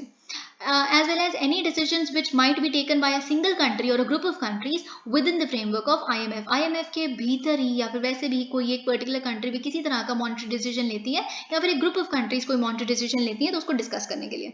इक्वलाइजेशन लिवाए, मैं आपको एक स्टोरी के थ्रू समझाऊंगी क्या होता है विदहोल्डिंग टैक्स, किस तरह की चीजें होती हैं। उससे पहले हम देख लेते हैं ये OECD का ये जो ट्विन पिलर प्लान है या 2 पिलर प्लान जैसे यहाँ पे लिखा है वो क्या है बेसिकली। पिलर 1 क्या कहता है? पिलर 1 है रीएलोकेशन ऑफ टैक्सिंग राइट्स, यानी कि ऑलमोस्ट 100 जो बिग MNCs हैं या मल्टीनेशनल एंटरप्राइजेस जिसे आप या एस्टेब्लिशमेंट्स जिसे आप कहेंगे, जिनका global turnover above 20 billion euros है या प्रॉफिटेबिलिटी है अबव 10%, ठीक है। तो इस तरह के केसेस में OECD क्या करना चाहती है?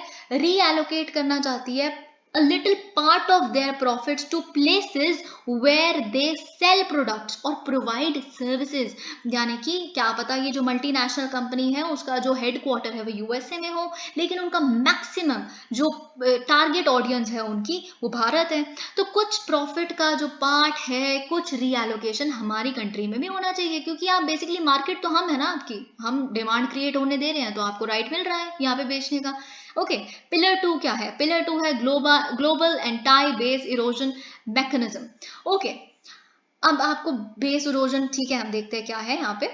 ऑलराइट, देखिए क्या करना चाहते हैं, सेट करना चाहते हैं ग्लोबल मिनिमम कॉर्पोरेशन टैक्स को। ये बात आपको बहुत अच्छे से पता है, पर 15% टैक्स लगाना चाहते हैं 2023 से to a large number of MNEs, मतलब बेसिकली जो बहुत ज्यादा जिनका टर्नओवर वगैरह ज्यादा है, जिनका बेसिकली रेवेन्यू कितना है अबव €750 मिलियन ग्लोबली, इस पे एक लगेगा ग्लोबल मिनिमम कॉर्पोरेशन टैक्स 15%, ठीक है। मैं आपको ये बता देती हूँ, यहाँ पे तो नहीं लिखा इसका मतलब क्या होता है। ऑलराइट, इसका मतलब ये है, ग्लोबल मिनिमम टैक्स का मतलब ये है कि अगर बाय चांस आप सोचिए कि एक कंपनी है, ओके, एक कंपनी है, मल्टीनेशनल कंपनी है वो बेसिकली, वो क्या कर रही है जहाँ पे वो वो क्या करती है इस जगह पे एक ऐसी कंट्री में, एक टैक्स हेवन में, यानी कि पनामा देख लीजिए आप या फिर लग्जमबर्ग, ऐसी किसी जगह पे अपना एस्टैब्लिशमेंट खोलती है और वहां से एक डिजिटल वो चलाती रहती है, ठीक है। अब वहां पे वो एक टैक्स हेवन है, वहां पे तो उनको टैक्स इतना भरना ही नहीं है, ठीक है। अब वो कंपनी एक्चुअली उसका हेडक्वार्टर USA में है। अब वो कंपनी इतना प्रॉफिट जनरेट कर रही है, रेवेन्यू जनरेट कर रही है और टैक्स बिल्कुल नेग्लिजिबल भर रही है, तो इससे कोई फर्क नहीं पड़ता वो कंपनी टैक्स हेवन में ऑपरेट कर रही है कहीं भी और टैक्स नहीं भर रही, उसको क्यूमुलेटिव टैक्स 15% भरना ही है, ठीक है। मतलब अगर बाई चांस एक कंपनी अगर एक कंट्री में है जहाँ पे वो 7% टैक्स दे देती है, तो बचा हुआ जो 8% है वो US से ले लेगी, जो भी उसकी होस्ट कंट्री होगी, ठीक है, ये चीज। और यहाँ पे हम देख लेते हैं कि क्या है।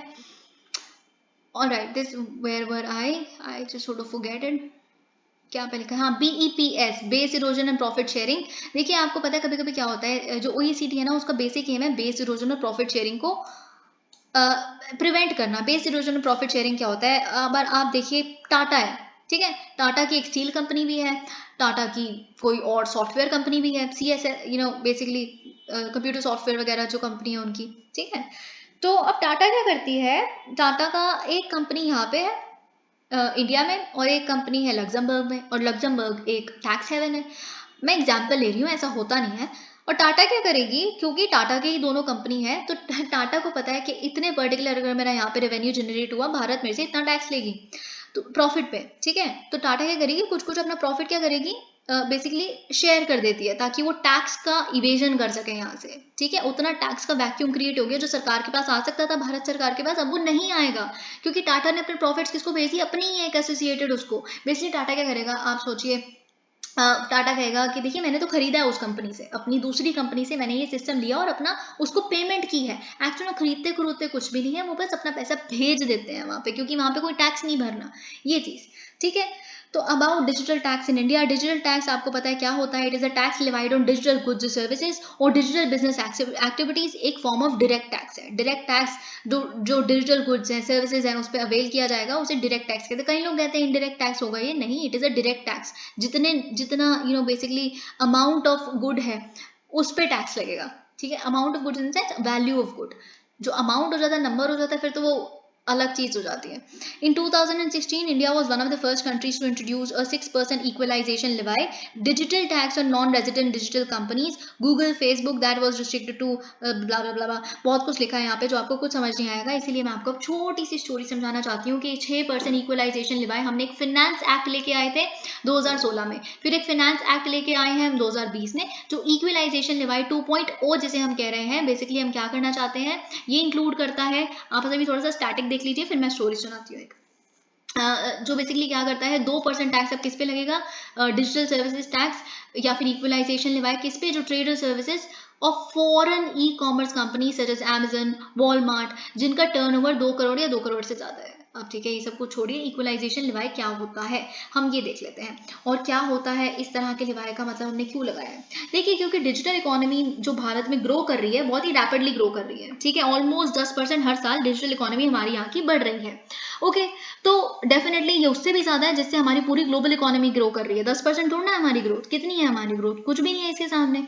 तो जितनी भी आप इसमें एक बहुत बड़ा श्रेय, मैं एग्जांपल ले रही हूँ ऑनलाइन एडवर्टाइजिंग फर्म्स का बेसिकली। ठीक है, जो ऑनलाइन एडवर्टाइजिंग है बेसिकली एक सर्विस है, एक डिजिटल सर्विस है जो काफी भरा कंट्रीब्यूशन, एक इंटीग्रल पार्ट प्ले करती है डिजिटल इकोनॉमी की ग्रोथ में। ठीक है, और इस एक्सेलरेटेड ग्रोथ को कंसिडर करते हुए कुछ चैलेंजेस हैं इसके टैक्सेशन से रिलेटेड, डिजिटल ट्रांजैक्शंस जो हो रही हैं, राइट। अब जो ई कॉमर्स कंपनीज हैं जैसे फेसबुक, गूगल, याहू, है ना, ये बेनिफिशियरीज हैं इस तरह के एक्सपेंडिचर की, with a major chunk of their revenue being generated from outside their country of residence। अगर ये कंपनीज यूएसए की हैं लेकिन इनकी टारगेट ऑडियंस क्या है, भारत, भारत यहाँ हम हैं। ठीक है, तो इनका प्रॉफिट कहाँ से आ रहा है, हमसे।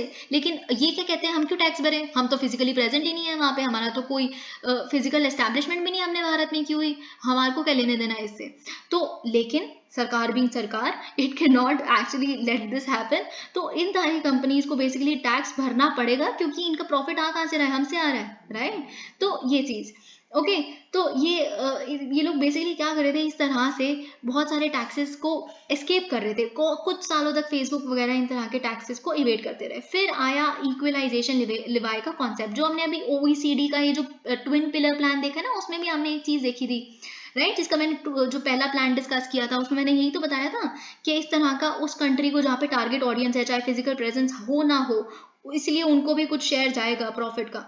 उसी को उसी की ओईसीडी की बात मानते हुए हमारी फाइनेंस मिनिस्टर ने जो हमारा बेसिकली 2016 का जो फिनेंस बिल था, उसके तहत हमने 6% इस तरह का जो नॉन रेजिडेंट बेसिकली इस तरह की जो एडवर्टीजमेंट कंपनीज थी, इन तरह की जो सर्विसेज प्रोवाइड करती थी जिनका फिजिकल एस्टैब्लिशमेंट भी नहीं है इंडिया में, ठीक है, तो उन पे ये टैक्स लगाया गया। अब मैं बताती हूँ इक्वलाइजेशन लिवाई क्या है। Basically the obligation to deduct and deposit the tax to the central government lies with the resident players in India or non-resident players having a permanent establishment in India। आपको मैं बताती हूँ कि जो equalisation Levi है, जो एक direct tax है, ये क्या होता है, अगर आप एक कंपनी है, ठीक है, या फिर आपका यहाँ पे बेसिकली आप जो है बेसिकली यहाँ पे डील करते हैं इंडिया में, ठीक है, लेकिन आपकी जो बेसिकली सर्विसेज प्रोवाइड हो रही हैं वो किसी यूएसए की कंपनी द्वारा हो रही हैं, अगर हम एडवर्टीजमेंट की बात करें, ठीक है। तो अब यूएसए की उस कंपनी को तो टैक्स नहीं पे किया जा रहा, लेकिन सरकार क्या करेगी, सरकार आपको कहेगी देखिए हमने लगाया है इक्वलाइजेशन लिवाई, अब आप क्या करो, ये एक विदहोल्डिंग टैक्स है। मतलब अगर आपने फेसबुक को पेमेंट करनी है सपोज 5 रुपए, तो आप क्या करें, 5 रुपए में से उसको सिर्फ 4 रुपए दें, 1 रुपए हमें टैक्स के रूप में दे दें, वो तो हमें टैक्स देंगे नहीं, ठीक है, तो आप उनको पेमेंट ही कम करो क्योंकि उनका टैक्स हमने आपसे ले लिया, ठीक है, ये चीज। तो ये होता है इक्विलाइजेशन लेवाई, ताकि अगर आपकी फिजिकल प्रेजेंस यहाँ पे है नहीं है उससे कोई फर्क नहीं पड़ता। देखिए आगे हमें एक और चीज देखनी है, एक और बहुत इंपॉर्टेंट चीज जो आपको सॉफ्टवेयर एज अ सर्विसेज, वो मैं आपको एक एग्जाम्पल के थ्रू समझाऊंगी। Okay, rationale of digital tax, basically जितना भी ऑब्सोलीट लॉज हैं उसके लैक्यूना को कवर करना, current tax regulations both international and domestic, ये पिछले सदियों पहले बने थे, पता नहीं उस टाइम पे कौन सी इकोनॉमी किस तरह की थी, अब इकोनॉमी चेंज हो गई है, इसीलिए डिजिटल इकोनॉमी है तो डिजिटल टैक्स भी जरूरी है। International tax law, digital companies are tax where economic activities are carried out, और ऑब्वियसली फिर इससे क्या होता है, जब आपका फिजिकल प्रेजेंस नहीं है तो ये इतनी बड़ी बड़ी कंपनियां कह देती है तो फिर हम आपकी कंट्री को टैक्स ही पे करें। जब आपकी टारगेट ऑडियंस भारत में है तो आप भारत को टैक्स दोगे ना, कुछ तो अपना, क्यों नहीं दोगे? ठीक है, आप यही इस चीज से कैसे वेट करते रहोगे टैक्स से, कब तक? कोई बात नहीं, फिर अगर आपका यहाँ पे अगर फेसबुक इंडिया का कोई यहाँ पे कंपनी है, ऑब्वियसली इंडियन विंग तो आपकी कुछ होगी ना, तो ठीक है हम उनसे टैक्स विड्रॉल करवा लेंगे। ऑलराइट, वो आपसे सर्विसेज लेते हैं और यहाँ के लोगों को दिखाते हैं, वो आपको पूरी पेमेंट ही नहीं देंगे। प्रोलिफरेशन ऑफ डीएसटीज, आपको ये भी पता है, right, India which provides markets, क्योंकि देखिए इतनी सारी जो मार्केट है, इतना सारा मार्केट जब हमारा यहाँ से जा रहा है तो फिर obviously fair competition equalization levy ensures fair competition, reasonableness and exercise the ability of the governments to tax businesses that have close nexus with the Indian market, again the same point, level playing field, again the same point. Challenges associated with digital tax, retaliatory tariffs, देखिए US ने initiate किया है US Trade Representative Investigations which found the DST, अभी मैं बताती हूँ यहाँ पे क्या है। जो डिजिटल सर्विसेज टैक्स है यूएस की, यूएस ट्रेड रिप्रेजेंटेटिव वाले जो विंग है उसने इन्वेस्टिगेशन जब की, उनको लगा जो डीएसटी है वो डिस्क्रिमिनेटरी है, और भारत के अगेंस्ट उन्होंने पिछले साल अनाउंस किए कुछ इस तरह के काउंटर टेरिफ्स को। तो एक डिजिटल टैक्स वॉर छिड़ गई हमारी दोनों कंट्रीज के बीच में, क्योंकि ये जो यूनाइटेड स्टेट्स का ट्रेड रिप्रेजेंटेटिव वाली बॉडी है उसने बोला कि ये जो सरकार, भारत सरकार लेके आ रही है डीएसटी, वो डिस्क्रिमिनेट करती है यूएस डिजिटल बिजनेसेस के खिलाफ, क्योंकि आप एक्सक्लूड कर देते हो जो डोमेस्टिक इंडियन डिजिटल बिजनेसेस हैं, जो इंडियन एडवर्टाइजमेंट फर्म्स हैं, फॉर एग्जांपल जो डिजिटली चलाती हैं। अगर आप बड़ी सारी और कंपनी, एक कंपनी है जैसे ट्विटर का भाई है, जो और भी बड़ी सारी कंपनियां होंगी, मौज है एक, शायद वो, पता नहीं, इंडिया नहीं है I think, if I am not wrong, एक कुछ टिकटॉक का जो कजन है तो बेसिकली इन लोगों को आप एक्सक्लूड कर देते हो, तो लेवल प्लेइंग फील्ड तो क्या, बेसिकली डिस्क्रिमिनेट कर रहे हो हमारी कंपनियों के खिलाफ, विच वी वुड नॉट। देखिए उनको भी तो डोमेस्टिक पॉलिटिक्स खेलनी है, वो अपनी कंपनियों का, वो अपने बड़े बड़े कैपिटलिस्ट लोगों का वोट कैसे गार्नर करेंगे जब तक उन्हें ये नहीं बताएंगे कि कोई कंट्री आपसे अगर ज्यादा टैक्स ले रही है, हम आपके साथ खड़े हैं, आप हमें वोट दें। That's exactly the thing. तो हमारे दो कंट्रीज के बीच में एक डिजिटल टैक्स वॉर छिड़ गई, क्योंकि हमारे यहाँ की कंपनी अगर वहां पे कोई डिजिटल सर्विसेज बेच रही है, क्योंकि हम इतने सारे सॉफ्टवेयर वहां पे देते हैं, राइट, बना के उन पे फालतू टैक्सेस उन्होंने लगाने शुरू कर दिए। क्वांटिफाइंग डेटा, अब देखिए इतना growth and sophistication of information technologies has permitted companies in the digital economy to gather and use information across borders to an unprecedented degree. Let me have water just a second, क्योंकि अब हमारे पास बहुत कम time बचा है, ये video automatically बंद हो जाती है।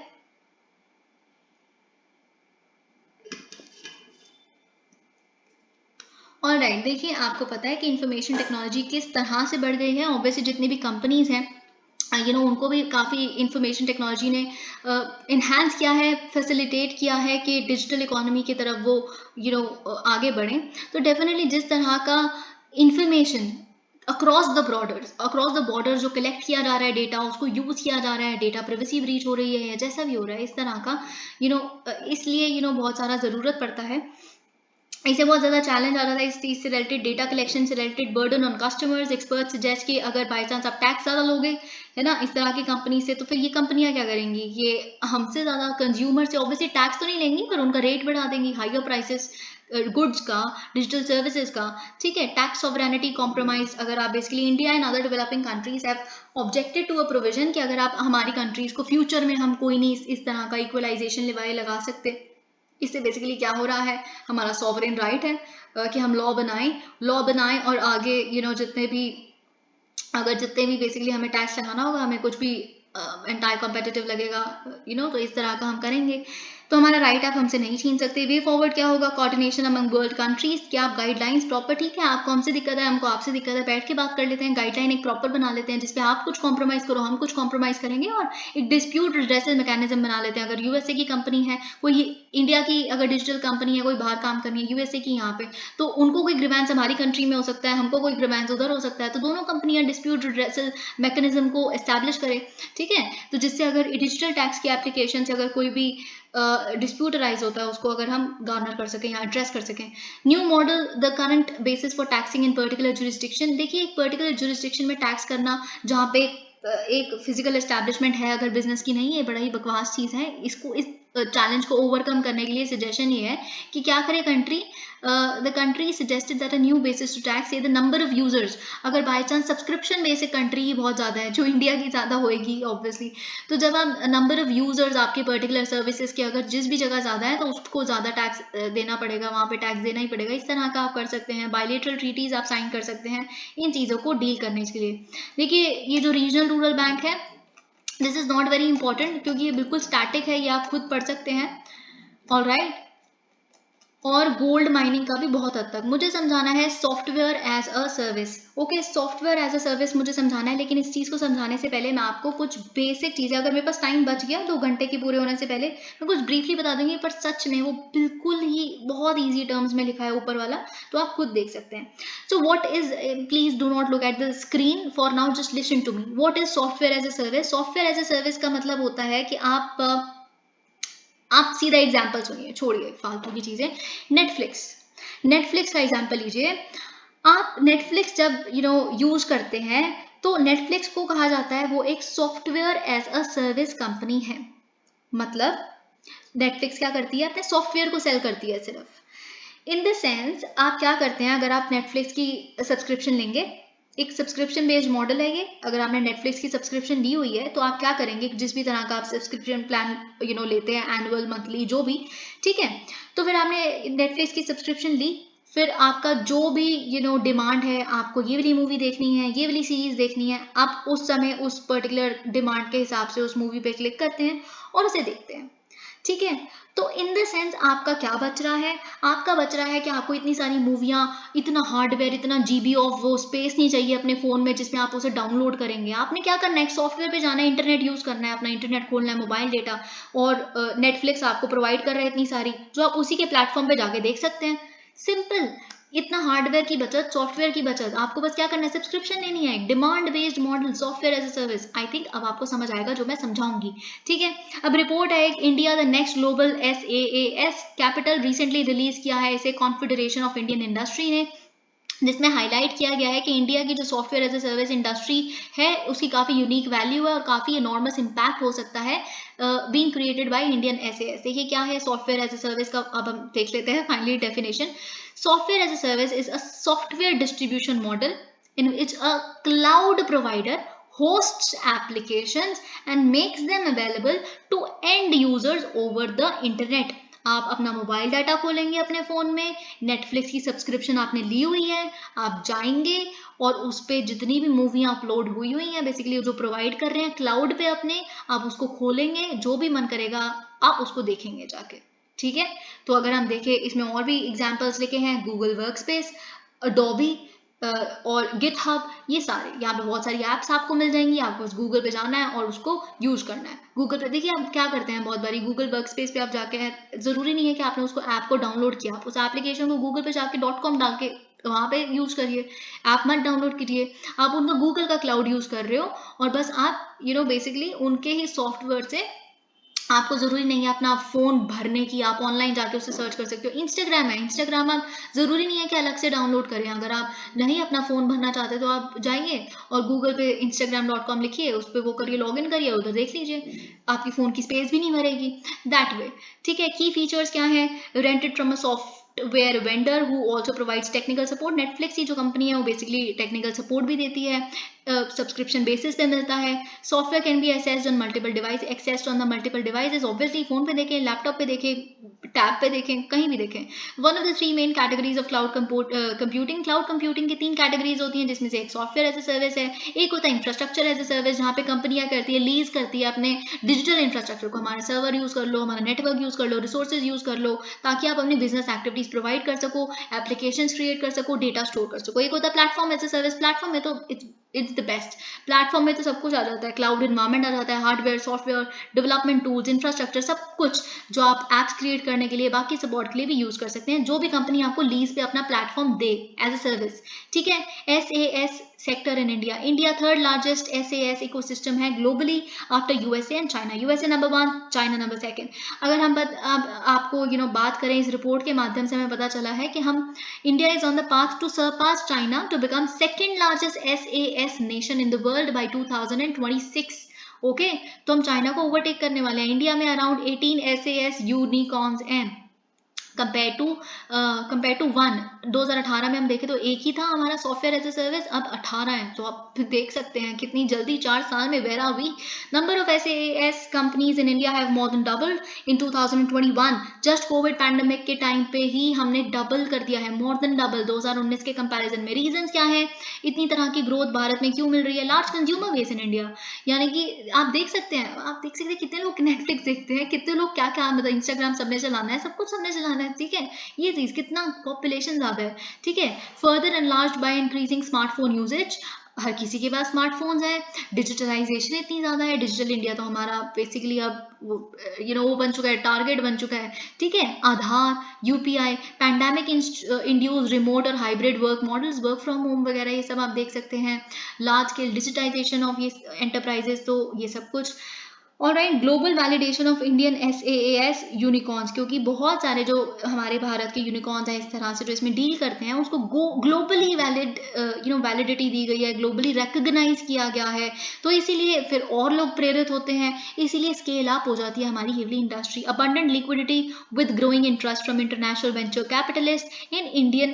देखिए ऑब्वियसली काफी हमारी सरकार काफी सपोर्ट कर रही है एक्चुअली इस तरह के सॉफ्टवेयर एज अ सर्विस को प्रोवाइड करने के लिए। आपको ये भी पता है कि हम सबसे बड़े सॉफ्टवेयर सेलर हैं, अगर हम सबसे ज्यादा एक्सपोर्ट हमारा सॉफ्टवेयर का एक्सपोर्ट होता है, ये चीज आपको पता है right?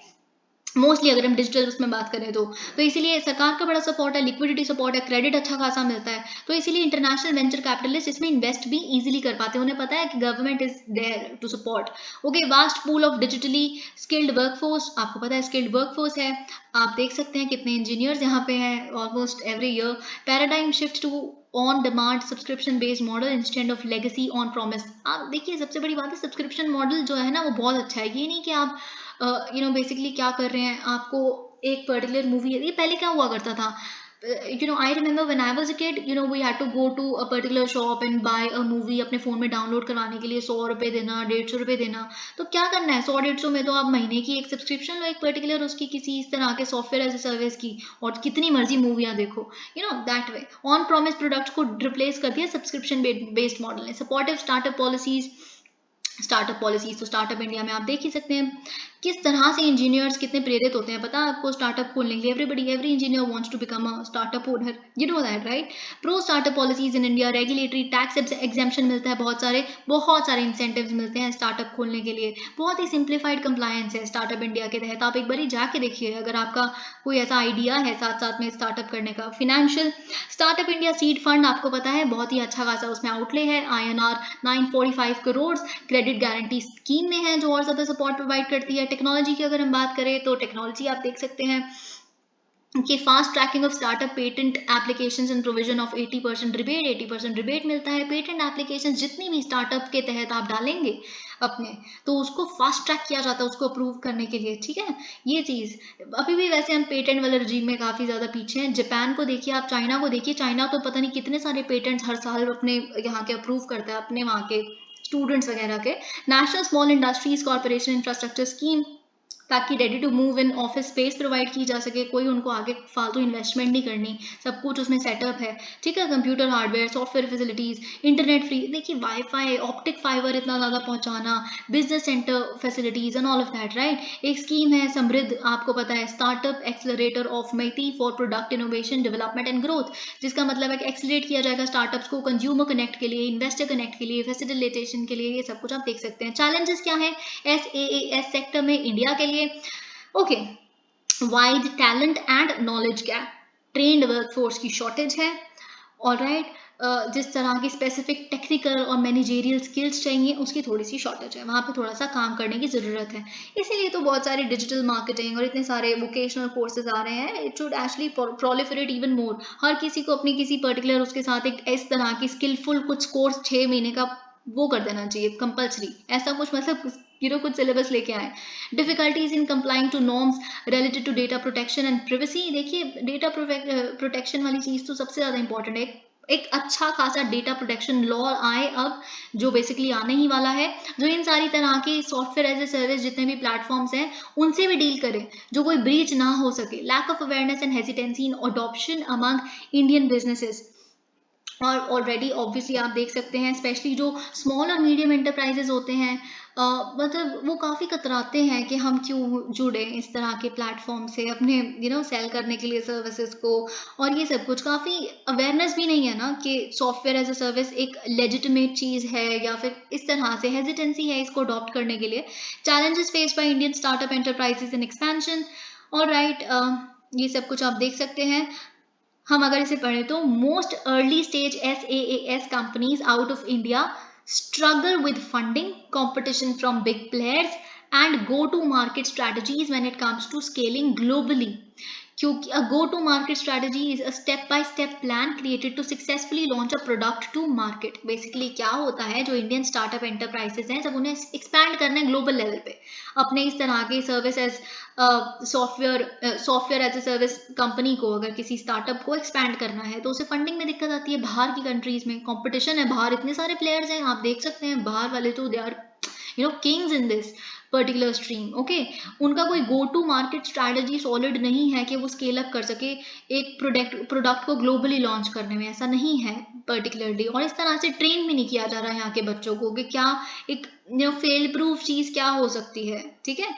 Poor internet connectivity in India being limited to prominent cities, that's false now, somehow मैं मानती हूँ कि नॉर्थ ईस्टर्न स्टेट कुछ रिमोट एरियाज हैं जहाँ हो सकता है ऐसा, but it is getting bridged.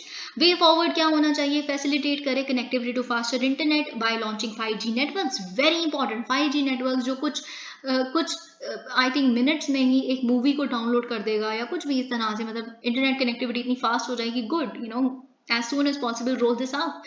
Assisting startups in initial stages by creating mentorship linkages in the SaaS sector with the help of initiatives like Startup India. Okay, इस तरह से आप स्टार्टअप इंडिया में थोड़ा सा पब्लिसिटी करिए कि अब हम इस तरह के उसके स्टार्टअप्स को और प्रमोट करना चाहते हैं इंडिया, जैसे mister Modi can do this very nicely because if you remember उन्होंने एक टाइम पे बोला था कि जितनी भी इंडियन बेस्ड वीडियो गेम्स हैं उसको हम प्रमोट करेंगे, इस तरह की गेम्स, इंडिया गेम्स बनाए, सॉफ्टवेयर बनाए गेम्स के, इस तरह से किया जा सकता है और भी बहुत कुछ। Raising awareness and hand holding Indian businesses to enhance adoption of SaaS facilities, आप अवेयरनेस क्रिएट करिए और इंडियन बिजनेसेस का हाथ पकड़ के सरकार चले, उनको ये बोले आप डरिए मत, कुछ नहीं है इसमें खतरा अडॉप्ट करने में, इस तरह के मॉडल्स को। Focusing on building sustainable talent pipelines and conducting regular knowledge transfer और skill sharing workshops for creating a cadre of trained workforce. आप कॉलेजेस में, यूनिवर्सिटीज में इस तरह की वर्कशॉप्स कंडक्ट करवाइए, बाहर जो successful software as a service कोई कंपनी है उनसे बातचीत करवाइए, how they reached, where they reached and all of that. Thank you so much. अगर आपको इस वीडियो ने किसी भी तरह से हेल्प किया हो, आप प्लीज़ वीडियो को लाइक करें। इस वीडियो को बनाने में बहुत मेहनत लगती है, आप जानते हैं कि कितना ओवरवेलमिंग मैगजीन है ये already. I have been doing this only and only on your demand, so please like the video so that these videos and this channel gets a reach। आपने मुझे पॉलिटी और इकोनॉमी की videos को cover करने के लिए कहा था, I did that, so yeah, thank you so much।